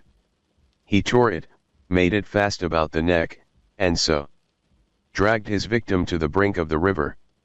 That this bandage, only attainable with trouble and delay, and but imperfectly answering its purpose, that this bandage was employed at all, demonstrates that the necessity for its employment sprang from circumstances arising at a period when the handkerchief was no longer attainable, that is to say, arising, as we have imagined, after quitting the thicket, if the thicket it was, and on the road between the thicket and the river.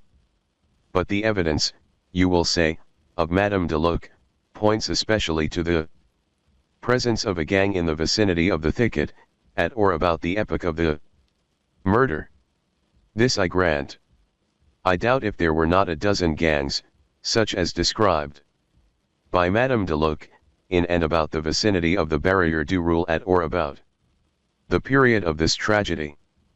But the gang which has drawn upon itself the pointed animadversion, although the somewhat tardy and very suspicious evidence of Madame de Luc, is the only gang which is represented by that honest and scrupulous old lady as having eaten her cakes and swallowed her brandy, without putting themselves to the trouble of making her payment. Et hin illy. Ire. But what is the precise evidence of Madame de Luc? A gang of miscreants made their appearance, behaved boisterously, ate and drank without making payment, followed in the route of the young man and the girl, returned to the inn about dusk, and recrossed the river as if in great haste. Now this great haste very possibly seemed greater haste in the eyes of Madame de Luc, since she dwelt lingeringly and lamentingly upon her violated cakes and ale, for which she might still have entertained a faint hope of compensation. Why, otherwise, since it was about dusk, should she make a point of the haste? It is no cause for wonder, surely, that even a gang of blackguards should make haste to get home when a wide river is to be crossed in small boats, when storm impends, and when night approaches. I say approaches, for the night had not yet arrived. It was only about dusk that the indecent haste of these miscreants offended the sober eyes of Madame de Luc. But we are told that it was upon this very evening that Madame de Luc, as well as her eldest son, heard the screams of a female in the vicinity of the inn. And in what words does Madame de Luc designate the period of the evening at which these screams were heard?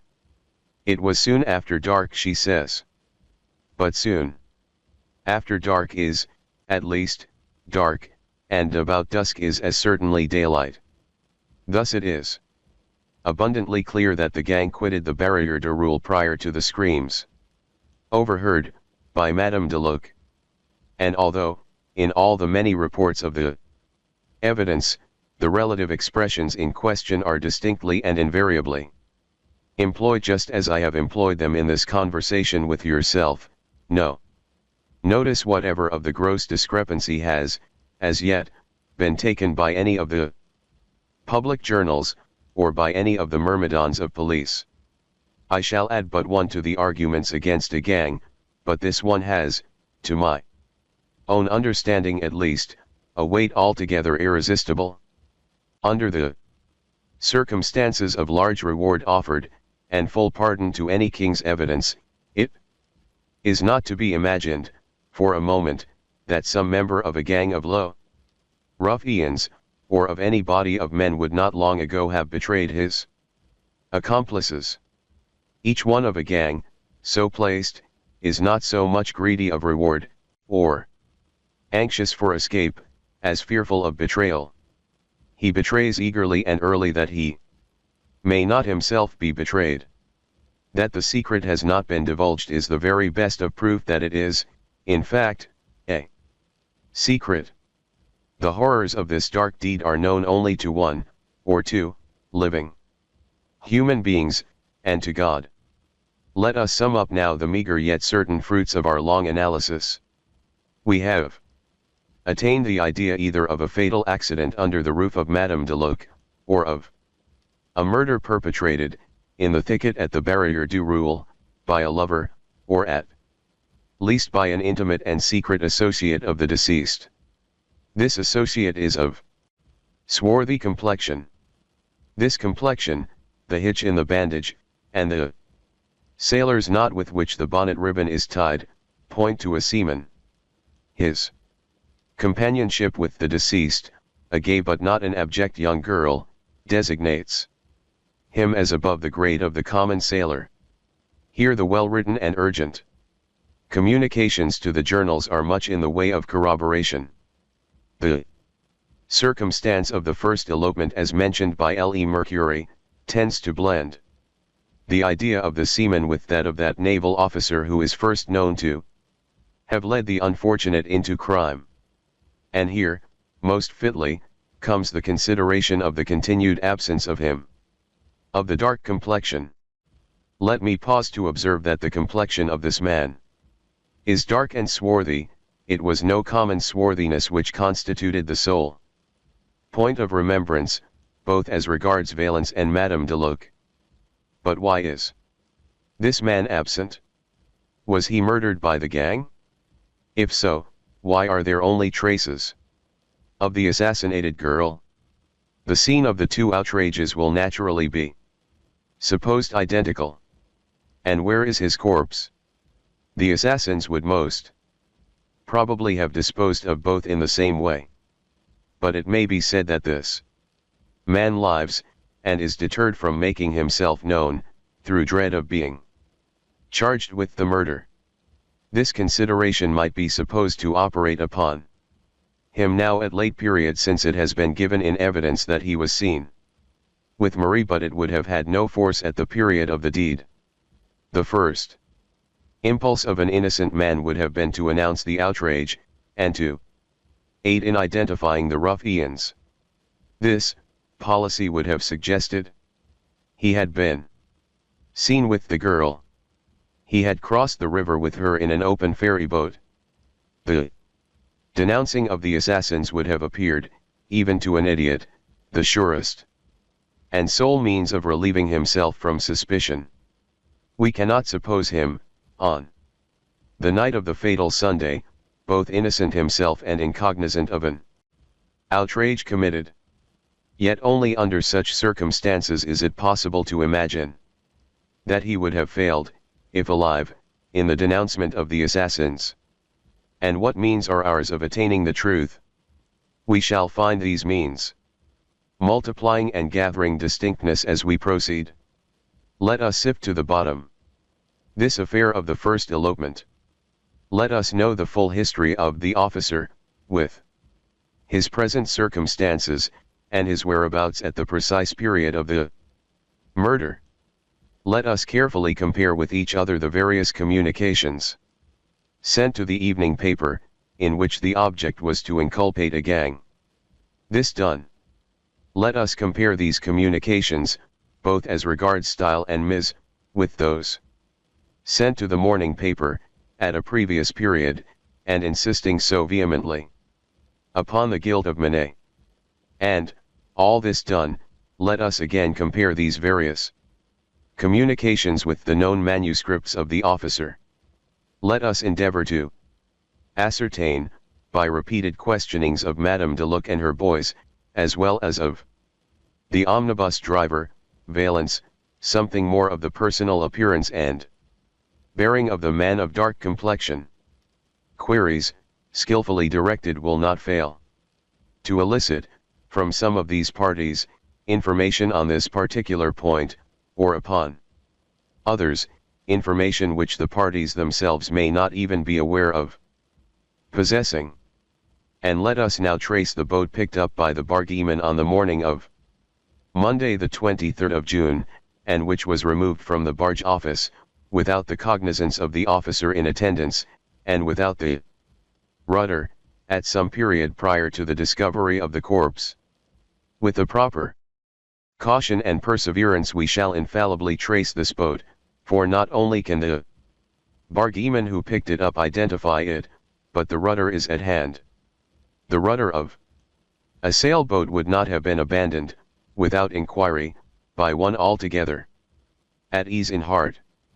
And here let me pause to insinuate a question. There was no advertisement of the picking up of this boat. It was silently taken to the barge office and as silently removed. But its owner or employer, how happened he, at so early a period as Tuesday morning, to be informed, without the agency of advertisement, of the locality of the boat taken up on Monday, unless we imagine some connection with the Navy, some personal permanent connection, leading to cognizance of its minute interests, its petty local news? In speaking of the lonely assassin dragging his burden to the shore, I have already suggested the probability of his availing himself of a boat. Now we are to understand that Marie Roget was precipitated from a boat. This would naturally have been the case. The corpse could not have been trusted to the shallow waters of the shore. The peculiar marks on the back and shoulders of the victim tell of the bottom ribs of a boat. That the body was found without weight is also corroborative of the idea. If thrown from the shore, a weight would have been attached. We can only account for its absence by supposing the murderer to have neglected the precaution of supplying himself with it before pushing off. In the act of consigning the corpse to the water, he would unquestionably have noticed his oversight, but then no remedy would have been at hand. Any risk would have been preferred to a return to that accursed shore. Having rid himself of his ghastly charge, the murderer would have hastened to the city.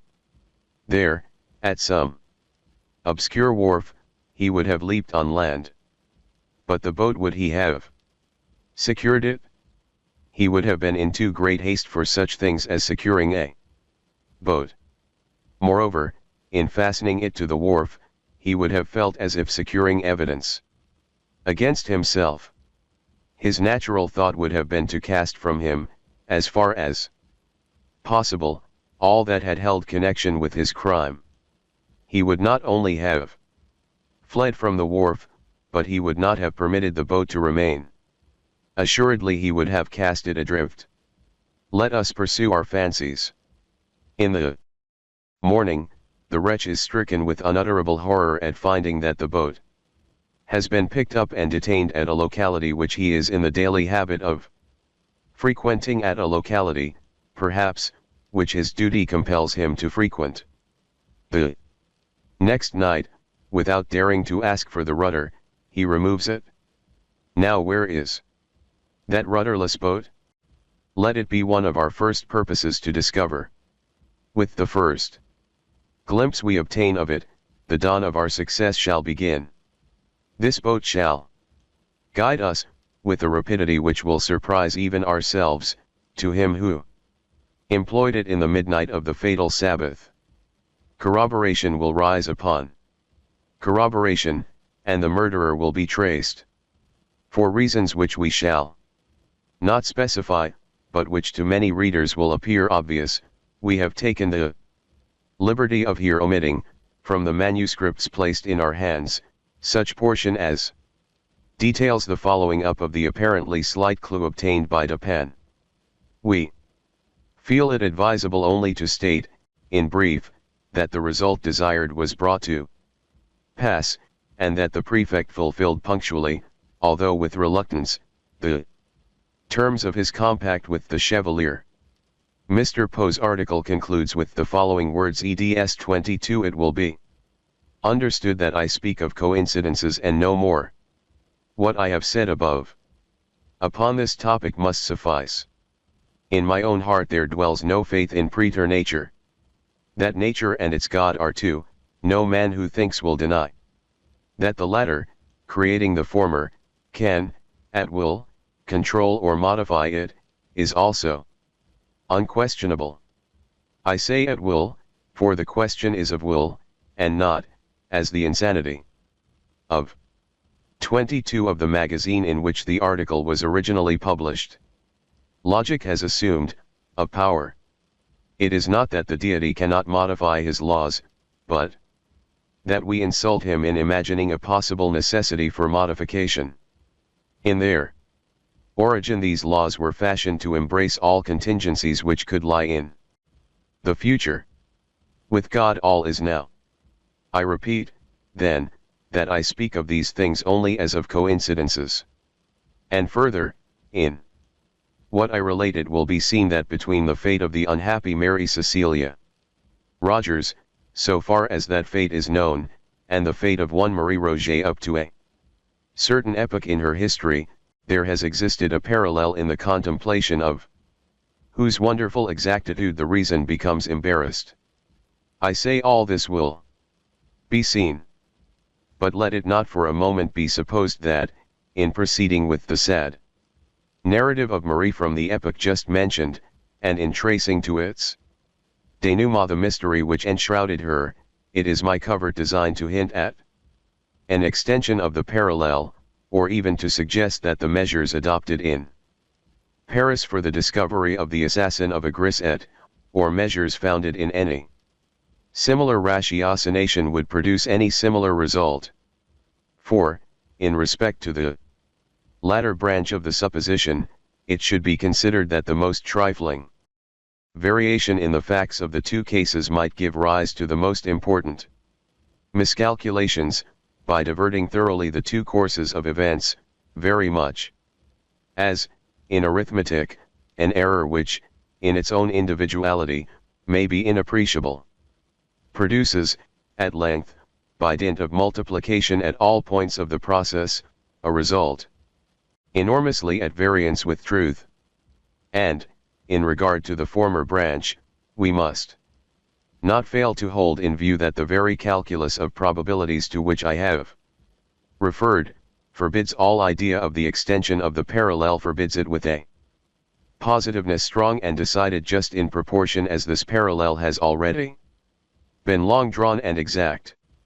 This is one of those anomalous propositions which, seemingly appealing to thought altogether apart from the mathematical, is yet one which only the mathematician can fully entertain.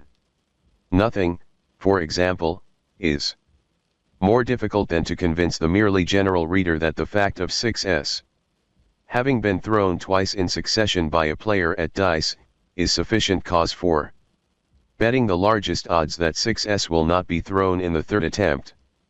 A suggestion to this effect is usually rejected by the intellect at once. It does not appear that the two throws which have been completed, and which lie now absolutely in the past, can have influence upon the throw which exists only in the future. The chance for throwing 6s seems to be precisely as it was at any ordinary time, that is to say, subject only to the influence of the various other throws which may be made by the dice. And this is a reflection which appears so exceedingly obvious that attempts to contract overt it are received more frequently with a derisive smile than with anything like respectful attention. The error here involved a gross error redolent of mischief I cannot pretend to expose within the limits assigned me at present, and with the philosophical it needs no exposure. It may be sufficient here to say that it forms one of an infinite series of mistakes which arise in the path of reason through her propensity for seeking truth in detail. The end.